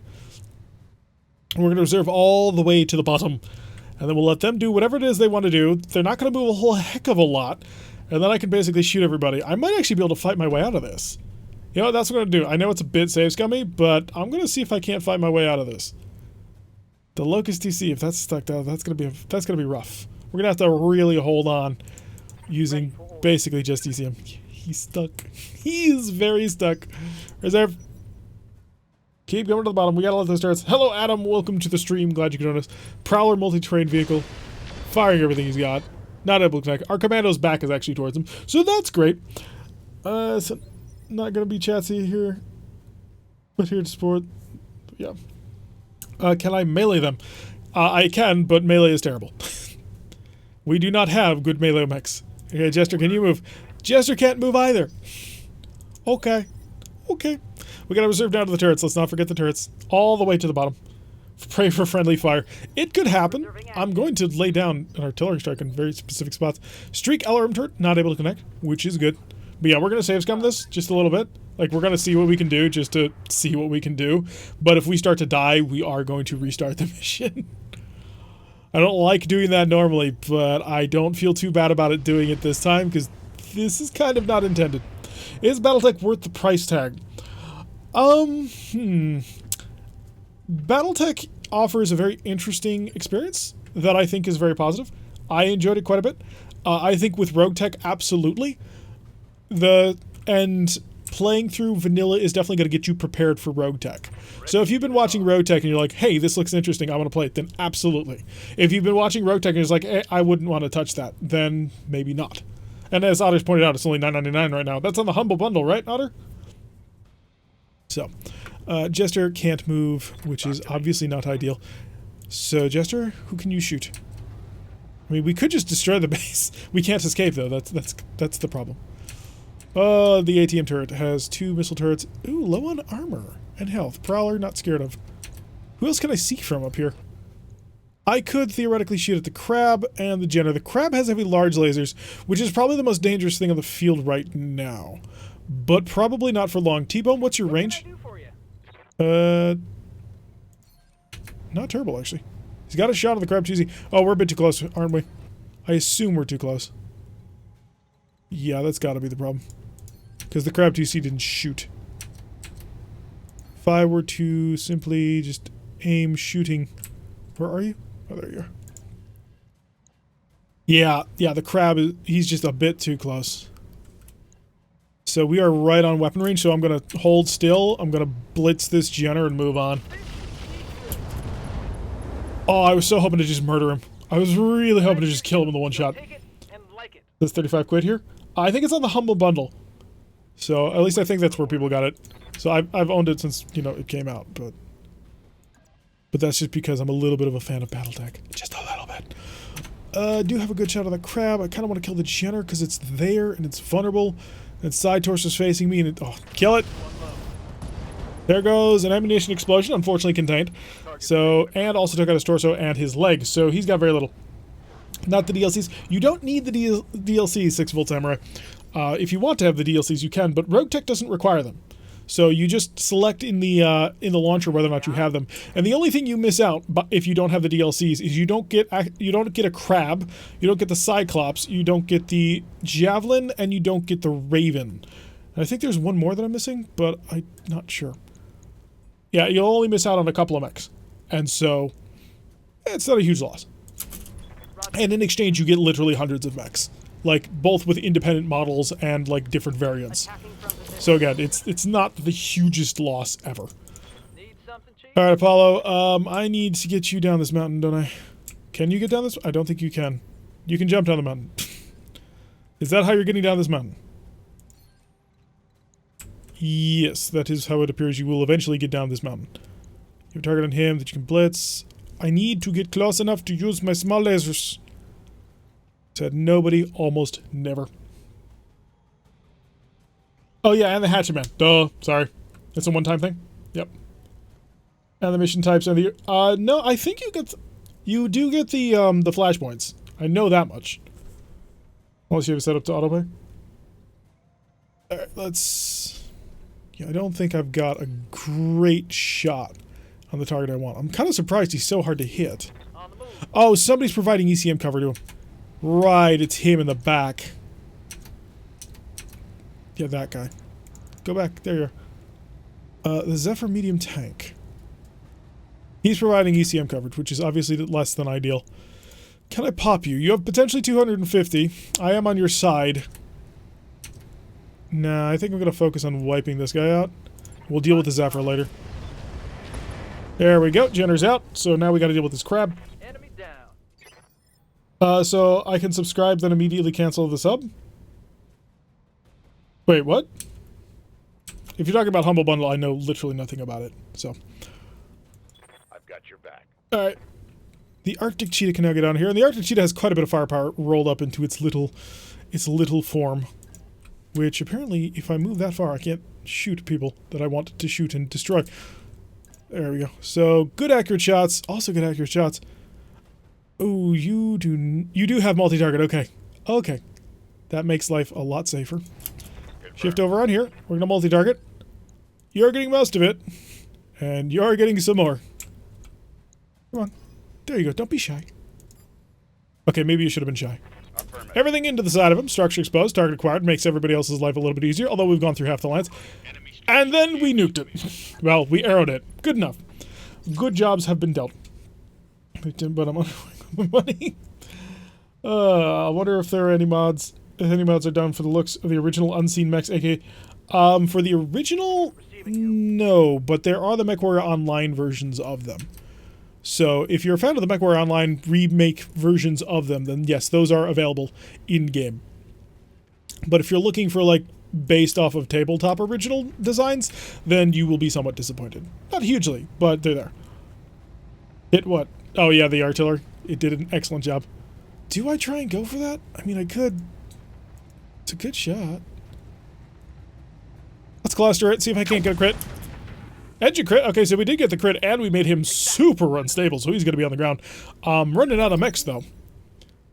In fact, enemy turn? Wait, how do they have a turn? We're on the bot... Oh, we cycled back to initiative, and everybody's moving on one. Right. Duck. Okay, there goes his entire left arm.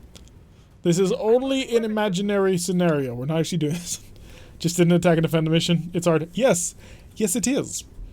Marauder model of this is beautiful. It is. The MechWarrior Online version of the Marauder is actually quite beautiful. It's a very, very lovely mech. Slip out over here. Oh, that'll be great accuracy. Target the crab. Hi, crab. Confirm. You've hurt my friends, and unfortunately I missed you with my heavy large laser, and so that didn't work out so great. That'll leave a mark? It certainly will. It's taken out an entire hand. Did that? Ooh, took out one of my emeralds. I have a single replacement, but please don't take out the other arm. It's very important that we keep them mostly intact. Adder coming on forward. He's on fire. Is he going to shoot? He is going to shoot at the Kid Fox, because the Kid Fox did not move all that quickly.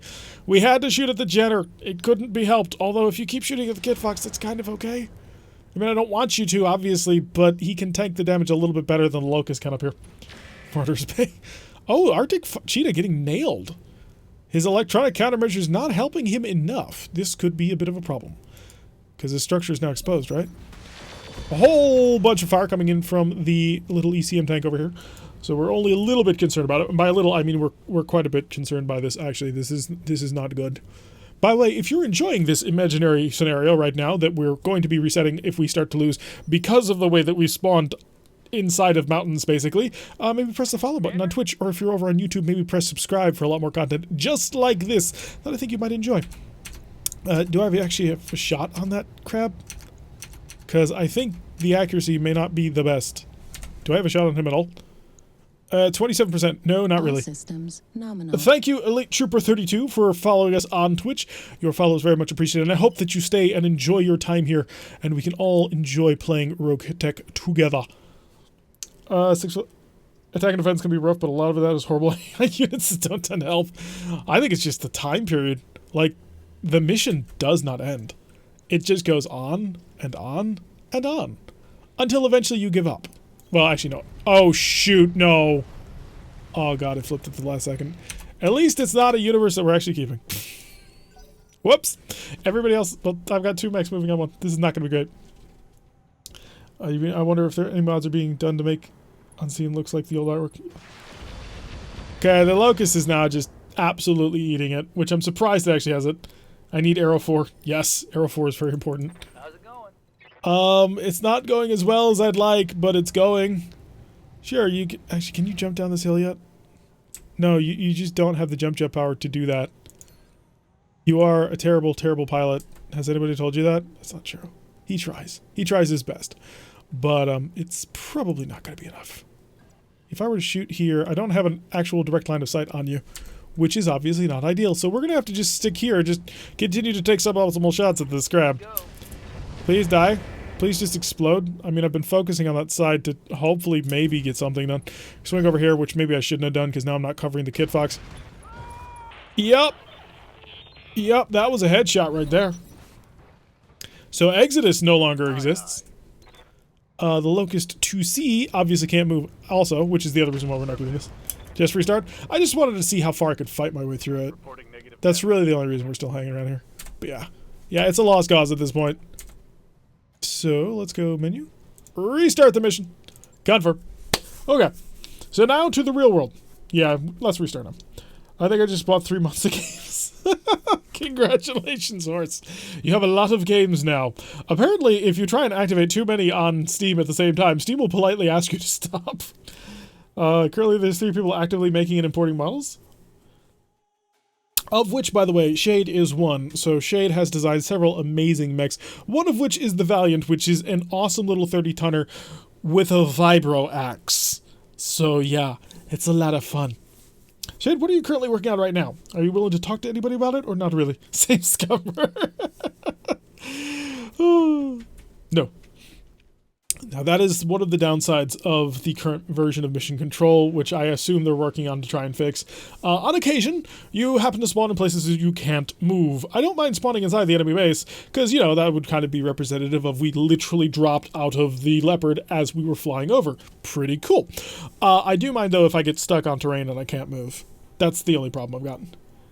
And then the pilots woke up for the mass stream, and they were okay. Big thumbs up. Nobody got killed at all. Exodus is fine. Absolutely.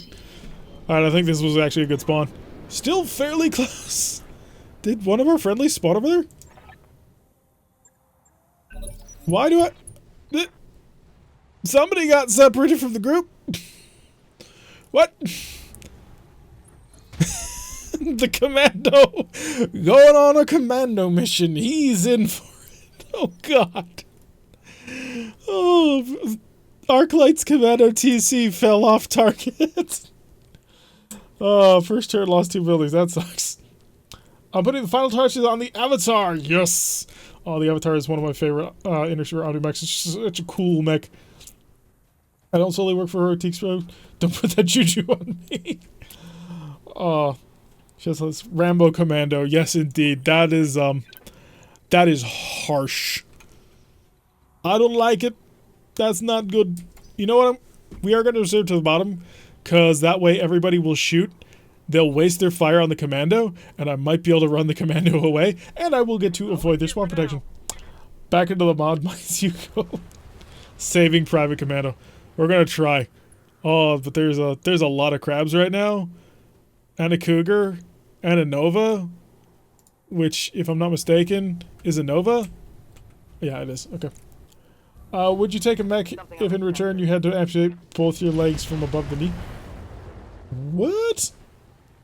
That seems like a little bit extreme. We did manage to get hit and our sensors impaired. There are multiple ECM mechs now. The situation has gone from bad to worse to uh-oh. Cougar, gotta be opening fire with... Oh, is that our Cougar? Yeah, I think this is our original Cougar. So it has 2 large pulse lasers and a pair of LRM 10s, which are quite aggressive and very hot. And they're actually getting accurate fire on this mech, even through my spawn protection. So my only saving grace will be if the enemy starts to, you know, drop heavy artillery on top of me and misses and hits the Vapor Eagle. That would be great. They actually hit the crab for 60 damage. Oh, friendly fire isn't. Nova's going to move and be an ace pilot. He'll be a badass, certified, no less. What are the turrets that we're dealing with, though? Because I'm not seeing any. Because if there's no turrets, that may... Oh, there's one. It's a light laser turret. Okay. I was kind of hoping there would be no turrets. 40 viewers again? Hi, 40 viewers. Nope, they're gone again. At least according to my statistics, they say 39. But hi, you 39 people. If you're over on YouTube, maybe check out the rest of the channel and subscribe. If you're on Twitch, give us a follow. Hey, maybe you can follow us for the rest of it, and we can continue to enjoy our period as we play through RogueTech together.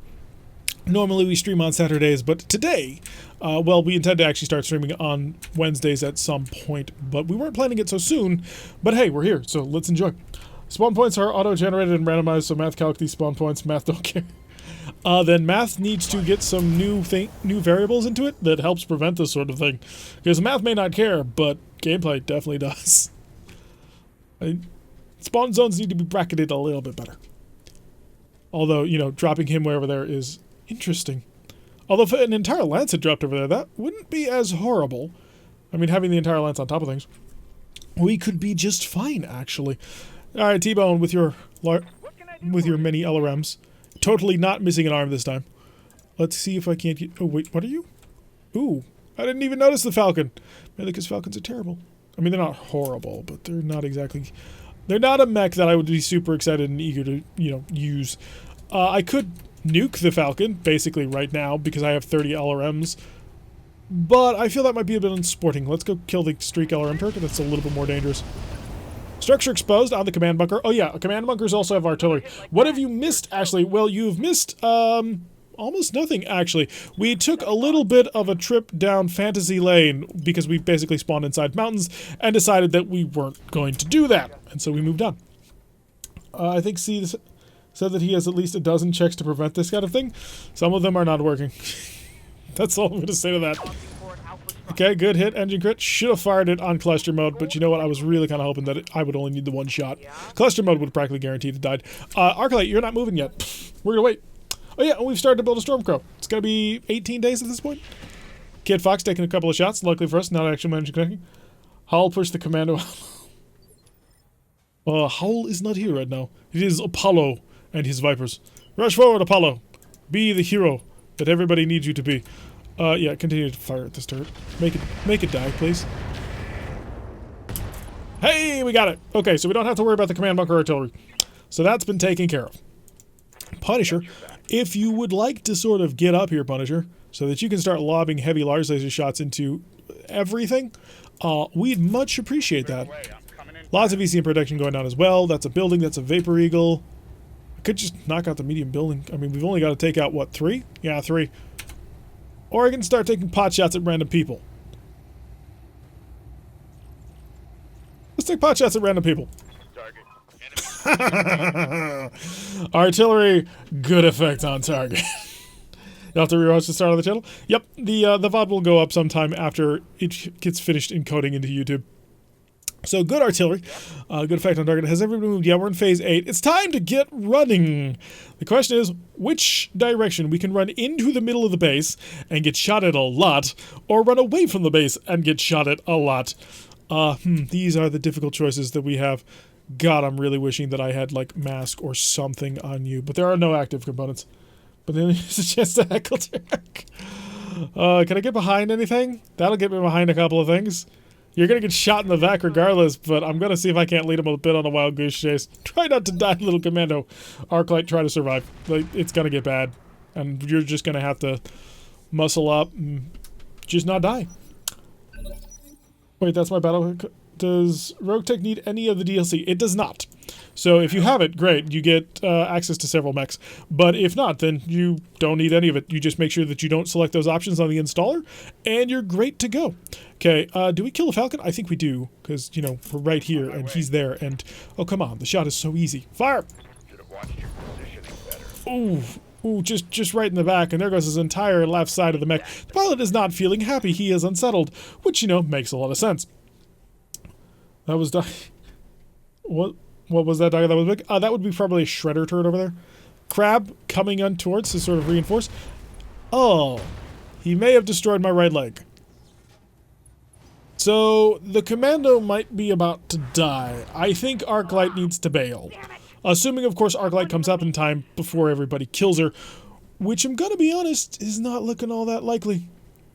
So we've rebuilt this commando once before. This commando is gonna get rebuilt again. We're gonna be going back to doing stars. You know, obviously not all bad. All the pain. If only this commando had not spawned in the back of the entirety of the base. But hey, we shall see what we can fight on for. You do have a perfect backshot on a helicopter, which is interesting. But I'm not sure how useful that's gonna be. You don't have a backshot there. I'm gonna position you right here. Yes, I know, you're blocking in the Arctic Cheetah, but that's fine. Because you might be able to kill him in one shot, which I'm really, really tempted to go for. I mean, there's the standard turret chassis, but I might be able to kill this guy in one shot. Apparently, yes, I think he's dead. Engine destroyed. Okay, taken care of. Lego picking up one. Commando play dead. Is this another dream? No, Sprog. This time, this I think is good. Unless everybody on the stream wants us to reset, I think we're going to keep on this one. Maybe worth ejecting Arclight? Oh, absolutely. Arclight's bailing. Because I'm assuming everyone's going to start shooting Arclight. Because, you know, we're not that hidden. A little bit, but not that hidden. So with any luck, we will not die, although I can't guarantee that at this point. Taking a whole bunch of Gauss rifle shots from the base turrets, which obviously not a whole heck of a lot of fun, or at least from somebody who's got Gauss rifle. Yep, that's what I was worried about.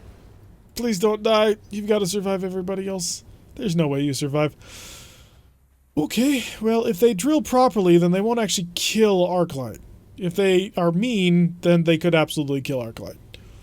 Unfortunately, I can't bail the mech out until, you know, after everything. A couple of missiles coming our way from the random helicopter. Not all that worried. It was a Ripper. Rippers with missiles. Rippers are supposed to be equipped with 2 medium lasers. I will hold to that until the end of time. Time to sprint forward, Apollo. Time to be aggressive, to show yourself as the leader who commands from the front. However, not yet in your own personal Viper. That will come with time. Be patient. Oh, your gun jammed! Lovely. So this was a rack turret. Alright, that makes all the sense in the world. Show me that mech that was relatively close that I could shoot, you know, small lasers at. Oh, it was a medium building. Ew. Alright, give me that turret. That turret is going to be dangerous. Fire! Eventually that cannon will get unjammed and we will have to worry about it. Oh, it's a command bunker. Yeah, we're taking that down. We're taking that down quick. Arclight, I'm sorry, but I don't think you're going to live. I mean, I have hope. I have dreams for you. But, yeah, I mean, the moment you lost that leg, it was kind of all over. Because they're just going to murder you. Ooh, we got more firing coming. Cougar taking a little bit, but not too bad thanks to our electronic countermeasure. If the commando had an electronic countermeasure, it might still be alive. But, then again, perhaps not. What is in a command bunker in a turret? Well, most of the command bunkers we used to run into had, like, thermobaric explosive artillery that they could call it. These ones apparently didn't. Most of them also generally had electronic countermeasure, but again, this one didn't. Not quite sure what benefit that's giving them then. But I do intend to remove it from the field to make sure it doesn't give it to them for much longer. Give me my streaks and fire away. All the streaks. Nail the target. We've wiped out another command bunker. Lovely. So I'm not sure how many more of these. Oh wow, there's 8. Ooh, there's a lot more than that. There's a full star here at least. The Kid Fox needs to get in and get in quickly so that we can start really laying down some fire. Like supportive fire carpets would be ideal.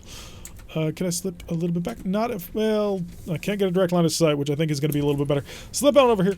There is a turret right there that I'd like to deal damage to. Yeah, we're a little bit too close to it. Medium military buildings. Light turret Jesse over there for 12%. Yeah, I've got to put some damage though on this turret that's close to me. So I don't care about any of you. I only care about... Come back to me.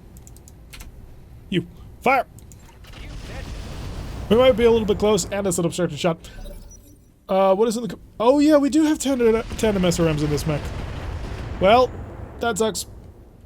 Should have used it though. For turret crits? Yeah, we'll definitely see what we can get done on that. Oh my god! She's alive. Get the hell out of that mech right now. Pilot ejected. Okay, Arclight lived. The commando's not dead. We're good. Oscar, moving on forward. It's a mini Zeus. Alright, Jester. Orders. Yes, Arclight lives. Celebrate. We have finally... Our pilot has survived. Which is always a good reason to celebrate. This Ripper is incredibly vulnerable. I'm going to deal some damage to it. Doesn't look like I got as many missiles on target as I otherwise liked, but that'll have to do for now. We will shift on over to here. So that we're not super vulnerable to everybody. Still half hiding behind the mountain, where it's safe. The entire enemy force is about to come our way. But I think we can take it down. Oh boy. Got a Nova, who is firing Gauss rifles. I did not realize there was a Nova with a Gauss rifle. The Nova that I'm aware of has 12 medium lasers. But then again, yeah, that's the Nova Prime. But still. Oh, it's a good Nova. It's actually not. That Black Hawk is a little bit rough. Because it's too toasty. That's a problem with a lot of clan mechs. Although they don't have the double heatsink kits to try and make it work. More incoming long-range fire, not able to connect with our Locust 2C. Nimble, maneuverable, and aggressive. Those are the words of the Locust. T-Bone! Good to go. Yeah, you're gonna set your Sandom SRMs, and you can thank Sprout for this, because otherwise I would have had you fire more LRMs. 71%. Let's see if we can't crit something. Didn't work. But hey, Critical hit, Commander. he's exposed. I mean, cause a little bit more damage on this, hopefully. You're going to shift on back, because you took one heck of a pounding, and I don't want you taking any more. On my way. So pulling the Kid Fox back where it's nice and safe. Should be able to take out this turret with somebody who can just pop over the... Oop, more Gauss rifle. And damaging the building. Thank you for doing our job for us. I must admit, I much prefer RogueTech to the base game. I do too. The base game, solid foundation, not as deep as I would like. RogueTech brings the depth. Oh, it makes the pool incredibly deep. So deep you can't see the bottom. And then Muzilla comes up from it and annihilates you. But yeah, I think RogueTech definitely fixes the game in a lot of problems. Yep, it's really, really fun. Absolutely agree. This is the... I can't say that this is what BattleTech should have been all along. Because you gotta remember that BattleTech was trying to get an entire generation of people who weren't super familiar with the BattleTech IP into BattleTech in a strategic combat sense. Like, I assume there's quite a few of us who remember playing Mech Commander. Not everybody did. So... they don't have those sort of memories of BattleTech played like that. Or, you know, tabletop if you're even older school on that one. So I think it did an okay job of introducing people to the universe. Would have liked to see more. This is obviously not the ideal way of doing this, but kill. Roger that. Ooh, only an engine crit. Then you summon the Godzilla from the depths. Indeed. By the way, I see there's quite a few people that are watching on both YouTube and Twitch. If you are on Twitch, maybe swing by. Maybe press that follow button. We'd love to have you join us as we play RogueTech through. We stream every day on Saturday. We're also going to be eventually starting up a more regular stream on Wednesdays as well. This is sort of a preview of that, I suppose. We weren't originally intending to stream today, but you know what? We had the opportunity and I wanted to share more with you guys. So if you are excited to play even more RogueTech with us, please feel free to follow the channel on Twitch. If you are on YouTube, check out the rest of the channel. We play this. We also play a game called Starfleet Command, which I personally adore. It's not super popular on the channel, if I'm completely honest, but it's a fantastic game. It's Starfleet Battles, which is another 1980s tabletop war game, this time featuring, you know, Star Trek, that got turned into a video game in 2001, and it is a fantastic game. It's pretty deep for what it is, and, you know, the graphics aren't that terrible either once you start getting all the mods that we use. I'll just keep sending people your way. Thank you, Invader. I really do appreciate it. Okay, let's get the Lego involved on this one, because the Lego needs to start cracking some heads. Oh, it was a Phoenix Hawk that's got the electronic countermeasure.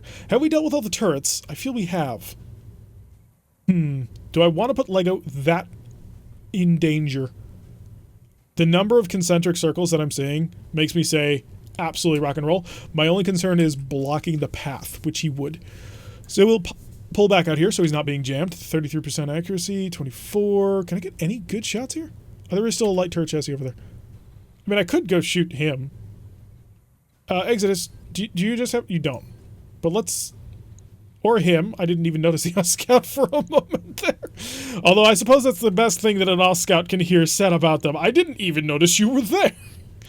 Yeah, we'll shift on over to here just to get in the forest. We're right next to an Off-Scout, but that's okay. Then we're going to target the Ripper, because I don't want to deal with the Ripper in case he's got anything super scary. I'm going to set this sucker to cluster. Maybe I shouldn't. You know what? We're not... it's a 90%. Nail it. Okay, good. If I had set it to cluster, the accuracy would have been higher. It would have given me a chance to make sure I could actually kill it. but the chance also would have that the gun jams. I don't want it to jam just yet because I want to be able to reliably fire it in cluster at least once on somebody who's been opened up. You don't by any chance do any gaming cons, do you? I don't. This is a tiny channel. We've got like 700 something subscribers, so I don't do like conventions or nothing. Just started the sword and the dagger. I'm not particularly familiar with that. I've been into BattleTech for the better part of 20 years. Nice. That's pretty good. I'm going to be 100% honest. The only BattleTech book that I ever ended up actually reading, aside from like TROs and stuff, was Legend of the Jade Phoenix, which is all about Aiden Pride, which I absolutely adored. I'm going to full on... Yeah, I'm going to warlord you. I'm going to nail you with the universe in a pocket. Please die. I'm firing on the enemy. Okay, it wasn't quite the headshot I was half dreaming of, but we're going to work with it. How's the CCM?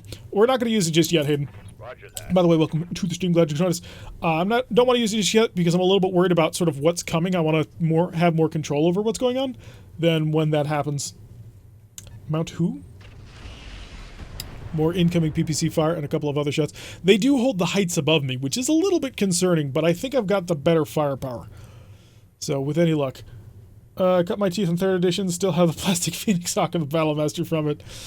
Oh, I think between BattleTech, to a smaller extent, MechWar Online, but definitely with BattleTech and the Catalyst Games sort of relaunching tabletop, we're definitely seeing a major resurgence in BattleTech, which is just absolutely awesome to see. Like, the hobby's coming back, and it's amazing. Especially with the Clan Kickstarter, that ended up being incredibly successful. I think it's now in, like, the top 50 Kickstarters of all time, which is just amazing. So, I'm hoping for a major renaissance. The only thing that has sort of, like, blighted that a little bit is Harmony Gold got a licensed extension again, which I don't know how they did, considering they're doing nothing with the IP. Just finished Mercenary Star, the 2nd book of the Great Death Legion story arc. Cool. I'm gonna have to like build up like a book, a list of all the novels that I need to catch up on, because I never really got into them, but I really should, because I really do enjoy the universe, even just from reading the TROs and stuff. Like, it's such a cool universe to sort of play around in. Hey, question quick. Hi D, welcome to the stream. How did you get RogueTech to launch after the base game updated? You can't. You have to roll back. Every time I start a new game, so if your game did update, what you're going to have to do is basically make sure that you set it for future updates that you're on the beta path for 1.6.2, and then you need to uninstall everything. Uninstall RogueTech completely, and then reinstall everything all over again. So it's a bit rough. Yeah, as Otter says, you're going to have to reinstall. I own 52 paperback novels in the tabletops of BattleTech and the City Tech. Wow. I wish I could have spent my 700 from the RogueTech Kickstarter on BattleTech one. Need to reinstall RogueTech NCB. I just think it would be cool if some of the people who are more experienced with this game would get together and just chat, host a chat room. I'd go on a podcast. I mean, if anybody just wanted to talk about it, I wouldn't be opposed to that at all. Trouble is, I think there would be larger YouTubers who would do that, and I'm not that large of a YouTuber. We gotta get the Cougar out of here, because the Cougar's a little bit exposed. I mean, it's only an Oscout behind him, but I don't want him quite so far forward. Let's swing you back. There we go, that'll do.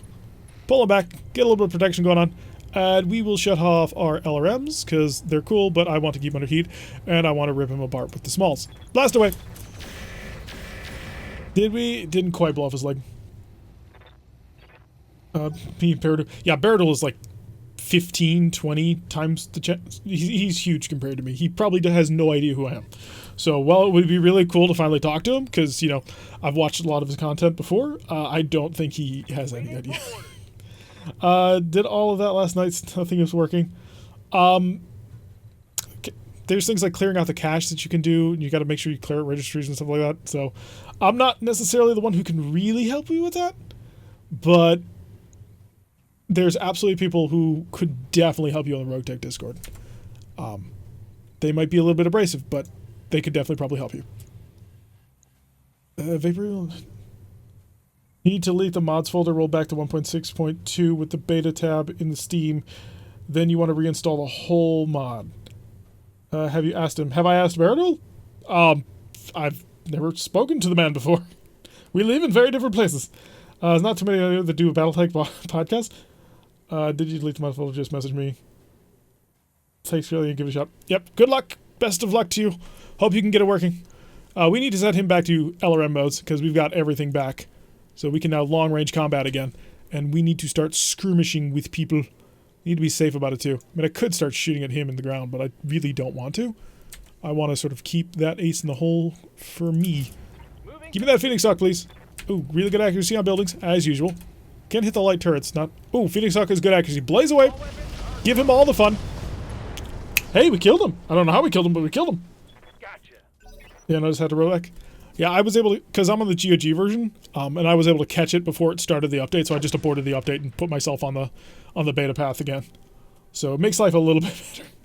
And yeah, Otter holds hand as good people. If you're concerned or worried because you may have gotten a little bit of a bouncy introduction to the RogueTech Discord, Otter's a good person. He'll really help you out with that. He's gentle. He doesn't throw you into the wall. He's a good Otter. You would subscribe to that podcast immediately.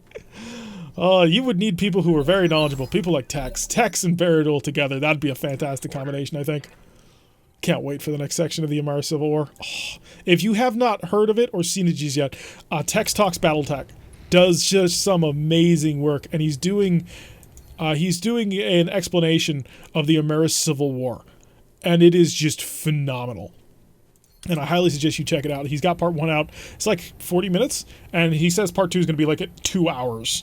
So, splash inside of the South Scout, see if we can't kill him. He's not dead, but his left torso's gone, so that helps. I know some people who are getting into this universe. That's cool. Yeah. Text talks. The only disappointing one was honestly his catapult one, but every other one is just amazing that he's done. He's such a great narrator.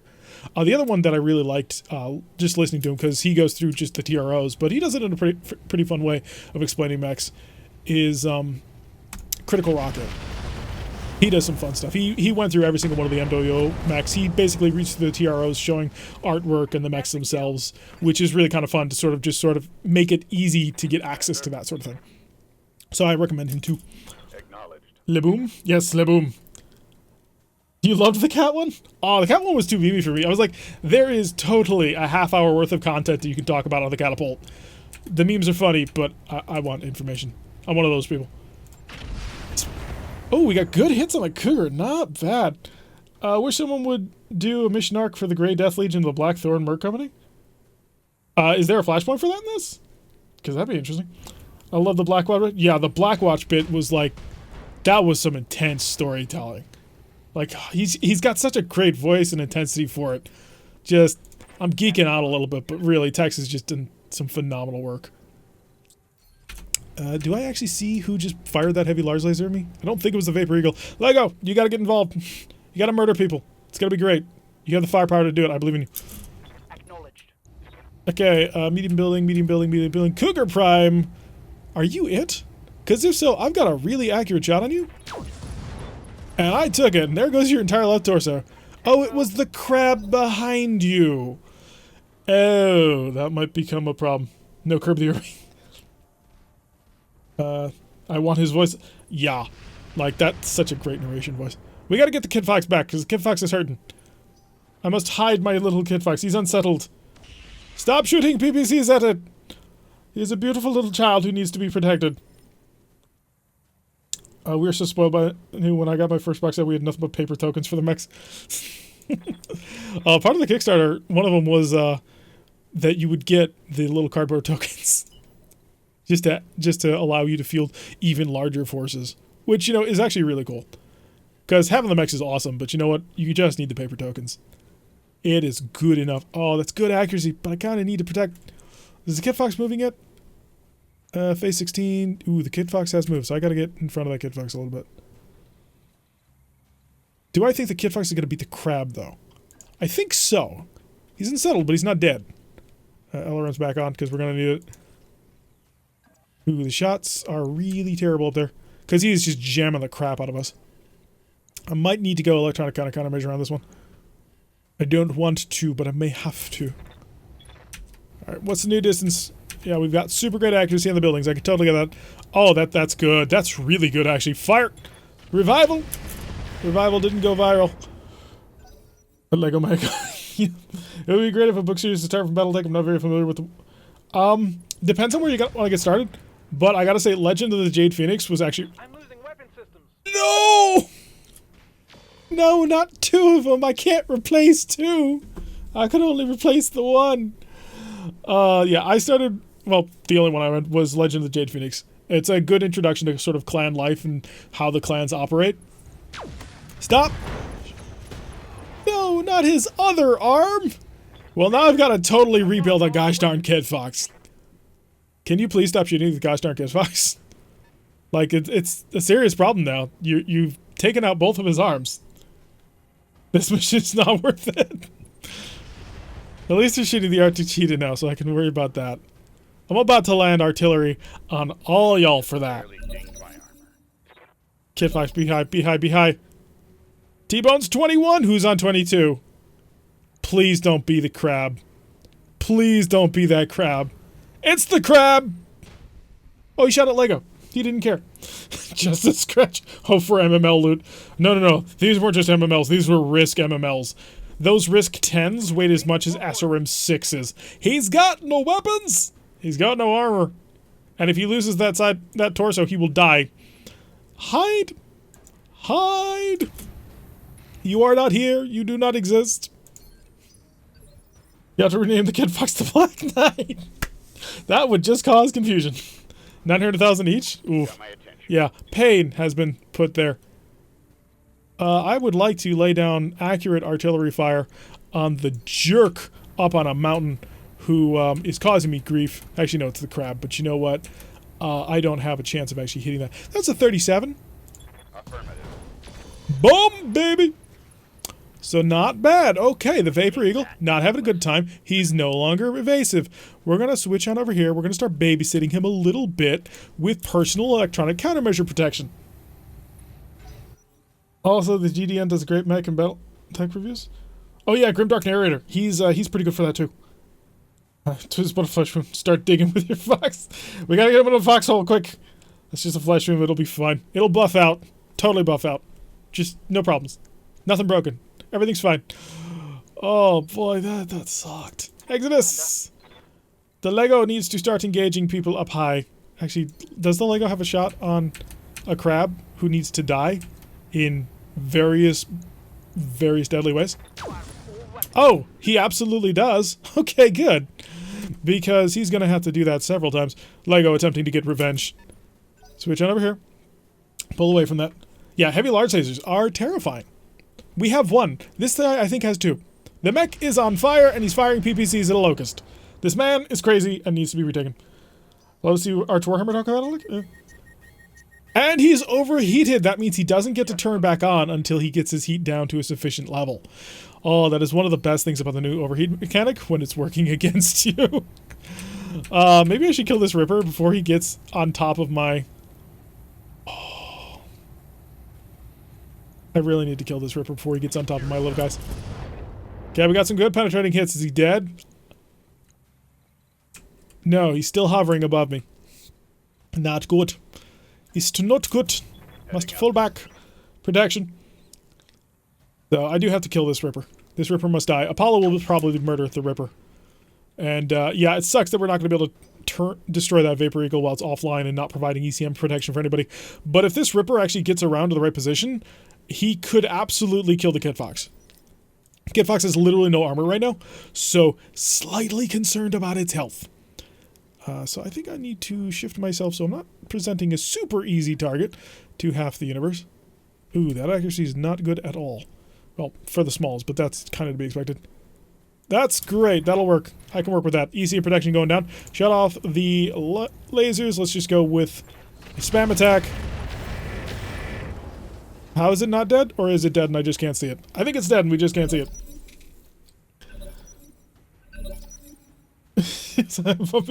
Nope, not anymore. We dug a grave for that one. T-Bone, hi. Just get deeper in there and put your back towards the enemy. That has armor. Your front does not. Protect yourself. Punisher. The Arctic Cheetah. I would like a perfect, easy, beautiful shot right there where I'm covered. Please tell me that I did not expose myself. Haha! All right. Hey, buddy. Yeah. I'm coming back for you. Center torsos. Damage reduction. That's not going to help you for too long. Jester. Holy. No. That's the wrong one. That would be Viper, which we don't have yet. We need to hide from you because you're dangerous. 75% chance to hit. I love it. Give me the target. Oh, he's exposed. I've got 10 missiles. For critting? Apparently not. They weren't excited by that. Have a good stream. See you around, Curlian. Thank you for joining by. Thank you for stopping by and enjoying. Have a good stream. Yeah. The models actually fall off the ground. Yep. Yes, he's got no weapons. He's armless. I'm under heavy fire. I've noticed that. You're unfortunate. Gosh, this is a rough mission. Well, I kind of figured it'd be going in. I didn't think it'd be this rough, or at least that rough. By the way, I noticed there's quite a few people actually watching today, which, hi everybody, thank you for joining us for this stream. I think we're having a pretty good time, despite the fact that we have a bit of an armless Kit Fox at the moment, but we are kicking some major butt and taking some names as we progress through, although maybe I need to focus on you. But yeah, if you're watching over on Twitch, maybe pop us a follow if you're currently enjoying the content. If you're over on YouTube, maybe check out the rest of the channel and subscribe. We'd love to have you along for the rest of the ride. Normally we stream on Saturdays at 5 o'clock. Eventually we will be introducing a more regular Wednesday stream, but for now, this is more of a preview of things to come. Let's see if we can actually kill this Vapor Eagle in one Titanic salvo. Please kill it, kill it. And he's dead. Okay, so that takes out the electronic countermeasure up on the mountains. We've got that now. Guys, poor unfortunate souls. Holy crap, is that 51? What am I seeing? Did we get raided, Sprung? No, we didn't. It's just 51. Holy crap, there's 20 viewers on Twitch. This is the most Twitch viewers we've ever had. Thank you very much, all of you people on Twitch. I think I might swap out the commando for something bigger. Well, we can field 8 mechs, so no. I mean, the commando's going to need repairs, but we can field 8 mechs, so no. It's about as far as that goes, actually. I have an obstructed shot. It's a 52%. But I think I'm going to take it, because I might be able to rip your arm clean off. See? What have I seen? Give me a line of sight on the crap. Oh, it's an 81. He's down to 2 rounds. We're running out. Okay, another penetrating hit. Did you do another penetrating hit on his legs? Oh, his legs are exposed. If we can take that. People like watching my misery? Well, I hope they're having a good time, and I hope they'll follow. Well, that's gone. It was only a matter of time. So there's no more Kit Fox. That's painful. That's very painful. Sprog, I hope they're getting their money's worth now. Oh, kicking butt, hopefully taking this. Did you get another free shot? Okay, good. Fired at the Lego. Wasn't able to connect. Are running on a dream? No, this is the real thing, man. This is... Nah, we didn't get majorly glitched, so this is the real thing. So, we're going to rock and roll with it. T-Bone is not actually dead. He had full wounds. So, he'll be fine, I think. I hope. Ooh, you are just absolutely beating me on initiative with that. Might have 4 mechs soon. We do have 4 mechs. They're right here. We have created the entire lance. We don't need any more. Absolutely fine. Punisher, I would like you to slip on over here and start beating the ever-loving crap out of this crab. Why? Because you can. I do want to avoid the Nova a little bit, because Novas could get a little bit rough. Oh, and there's a turret there. Ugh. That could get even more rough. Swing over here. Take aim at it. That's a 99. That's also 99. Thank you for all the 99s, but no thank you. Shooting to his side. There goes the leg. He wants those legs. They've all want the legs. It wasn't a large enough glitch for me to say that. I may have this crab out with one more mech shooting at it. Okay, you didn't shut down, which is, good. That'll be helpful. Remember Warlord? I didn't need it just yet, because I was trying to go for that leg, actually. Because I've just got to wipe out the other leg, and I get to steal a lot of his stuff. Ow! Ow, okay. Crab legs were clearly we are.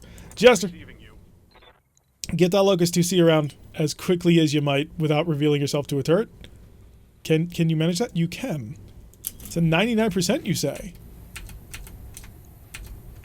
Take out his other leg. How much health does he have? Ooh, you have potential to do it. I didn't think it was going to happen, but you have the potential. Apollo. Oh, I don't want to reveal my back too much to this guy, but I've got to put the pressure on. That's going to be an obstructing shot, but I think I'll be in a good position to take advantage of it. Not you, but you. And let's fire up the buzzsaw. Both legs destroyed, and then all of his ammunition well, no, his thermal exploded. The pilot's almost dead. Ready for orders. Exodus. Lego is now going to take on with his final shot. His final shell of actual ammunition. Fire. Nailed it! My Gauss rifle is empty. Alright, so his Gauss rifle's out of ammunition, but that's not the end of that mech. You see, it's a silver bullet Gauss rifle, and a silver bullet Gauss rifle can also fire scrap. My attention. Which, you know, is more than a little amusing. Do I want to Warlord you or Warlord you? Because it's really two Gauss rifles that I'm currently dealing with. Oh, Sentinel's a 45-ton mech. It's not actually a crab. It looks like a crab. It's not. I think I have to Warlord. So let's lock on the Warlord. Let's take a shot. Not at you, nor you, but you. Fire everything. He just is going for legs, man. Okay, and then what we're going to do is we're going to protect my left side, which means I need to swing my right. I also would like to get a little bit more speed going on in this one. Can I swing my right? I can swing my right enough. Okay, so temperature's back under control, so we've got that handled. Meat's back in the grab meat. Now you fire the parts of the kit. Kit fucks are the enemies. Revenge. Alright, Exodus. Yeah, that's basically actually what we're about to do. Activate scrap mode. Hi, I've got a 52% chance and you have an open torso. Good luck. Targeting for an alpha strike. I didn't hit nearly as much as I was hoping for. Please tell me you didn't break. Oh, he broke it immediately. Oh, no. Okay, he doesn't have a gun anymore. He's out of ammunition. He's got nothing. He had one additional shot, and then he jammed it. Which, to be fair, the chance to jam scrap is super high. But still, I had a small amount of hope. Sentinel did nothing. Thank you. Jester. Jester has shoot and scoot, and we'll take advantage of that fact. Hi, buddy. Take some damage. Jump jet destroyed. Like to see that. 3 combat effective mechs left.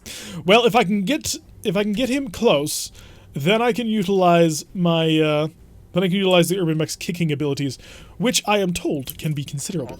Hide in the corner, Locust. We don't want you exposed. I also think it's funny that the Lego is harming the legs just in real life. Yes, he is the most painful foot attack mech. Oh, thank you for being so incredibly stupid as to run next to me to punch. Wow. Unless you've got a ton of micro lasers on board, you could not have been dumber. Okay. So now that the AI has decided to give up on life, let us dig in. We do have to, of course, shut off all our LRM-10s because I don't want to cook too badly. Buzzsaw! So, Omnimech crit, which tells me that I've got his center torso very much open. And I'm just going to fire into that until he explodes. Now, the only thing I can't fire into that with is my Urban Mech. Because, well, if I don't have an additional silver bullet Gauss. If it explodes, I'm out. I will have run out of silver bullet Gauss ammunition, or really just silver bullet Gausses in general. But I do have a whole bunch of other mechs that can take advantage of exposed torsos. Like this one. Oh, you're gonna have a bad, bad day if I have any luck at all. Punisher. Now, Punisher could call in Arrow for artillery. He's not going to do that because we're kind of on top of him, and that would be very, very dangerous. But I can fire everything else. Oh, was that your engine? Oh, goodbye. Good boy. Okay, we do, of course, still need to protect our left side. So we're going to swing over. Show our right. We have a strong right arm. Wonder what Nova Legs tastes like? Well, whatever it is, it's been barbecued. So taking care of that. We have a runner, Sentinel, way off in the distance. Apollo, you're coming for him with your large pulse laser and your LRM-10s. Not terrible accuracy, actually. We've still got 100 rounds left in these LRMs. We're doing good. Oh, we got penetration hits. He's not gonna have a good day. Pray for double heatsink kits. Oh, yeah. Good point. Double heatsink kits. Those are all the rage these days. Mainly because they're amazing. You can do nothing. But you can provide a target. Lego's final act will be to stand at the front of the line, taunting his enemies. Come at me, bro. That's basically it. Sprug, what sort of taunting would Lego give? I mean, I know Exodus is driving it, but what sort of taunting would Lego give? I can't get a shot here. Ooh, is it? Can I just shoot here? Do I have to move? I do have to move. That is not an option. But if I were to position myself where I had a direct line of sight, like, say, right there, and aim up in the distance. Apparently the accuracy would be absolutely, utterly horrible. And it's not wrong.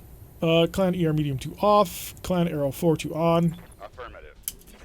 Boom! We called in the arrow on his head. Good effect on target. Good effect on target. Okay, time to start breaking buildings. You're almost dead, thanks to them. I'm gonna work from this direction though, because I don't want to reveal the turret. I missed the start. Did you use max salvage? Absolutely. I would not have gone on a mission like this without going maximum salvage. So I'm going to not shoot this round to get heat under control, because I'm going to pop around the corner and fire everything I've got. So our clan LRMs operate perfectly fine at point blank range, so that's not going to be a concern at all. And all the pulse lasers and the small lasers ought to do it. So we're going to get all the stuff on this one. Oh, we're getting the stuff. We came for the stuff, we shall be rewarded with the stuff. On phase 22. Well, I'm going to be super aggressive out here. That is apparently not a location I can be, where I can get a direct line of sight. I'd like one, though. That'll do. Aye, aye. Hi, buddy. I'm cooking a little bit, but we're going to cook this time. Fire! Say goodbye. Stark's exposed. Heavy damage to it. Double heat sinks. All have been destroyed. Just a little bit more fire and he'll be dead. And then we can just wreck this entire factory. So, Exodus... Can you... Oh, he's in range. Okay. So he can do one final act. Get in there, Exodus. Boot! He managed to break another double heat sink. He's still involved in this fight. He's not done yet. You cannot stop the urban mech. He will not be defeated. More streaks. We're damaging it a lot, but we're not blowing it up just yet. This could be a bit of a problem. Apollo, I require your assistance to finish him off. Just get right in there, man. I have saved all of your heat solely for this moment. Oh yeah, I'm firing everything. Lego right there, watching on, so close, and annihilated it. Too bad Lego can't melee buildings. Oh, it can. You can melee buildings so long as they're not on pedestals. So if it's on a pedestal, you can't touch it. If it's not on a pedestal, go ham. Shut off the ER. Actually, no, turn off everything except the ER. And that building is almost dead. So fire. Affirmative. Could Warlord, but I don't really feel like it. So, Exodus. He can't melee buildings. Oh, yeah, he can't melee buildings. He can melee turrets, though. So, and I'm not going to fire the gun because I don't want it to explode. There is a chance that gun explodes, and that would be obviously suboptimal since we finished the mission. Why would I break, you know, very rare and expensive equipment? Also, almost out of ammunition. I got 5 more LRMs left, and then we're done. Apollo, you are a bit toasty, aren't you? I mean, it's not the biggest of deals since, you know, there's 2 buildings left, but slightly toasty. Fire everything. You can't explode to an overheat on the first time, but you can on the second time. So since we're only going a little over the line, it's perfectly safe. Alright, last building. Punisher. Call it in. Well, we're not going to, obviously, artillery strike. Go full warlord on this. Make sure this thing falls. Nope, nope, just go shooting. Shooting McGee. Blast away. Roger. Okay, so that was rough. Not gonna lie. More little dangerous. We lost 2 mechs. 1 mech is not terribly damaged. The commando just lost its head. Relatively easy fix. And an arm and a leg. I don't think we actually lost any weapons on it. It was mostly a discount generator anyway, so that's fine. The Kid Fox, on the other hand, was a very important mech to us. And that's going to need a total redesign. So we are going to be in the market for double heatsink kits, which we should be able to get at least 1, I think. And that'll be just super helpful. Unless, of course, that ammunition explosion stole that from us. 240,000. Yeah, the Kit Fox didn't die to center torso. It just lost its engine, so we only lost the core. Okay, we can work with that, actually. So we need a new core. Oh, did that take out my double heatsink kit? I really desperately hope it didn't, because I need that thing.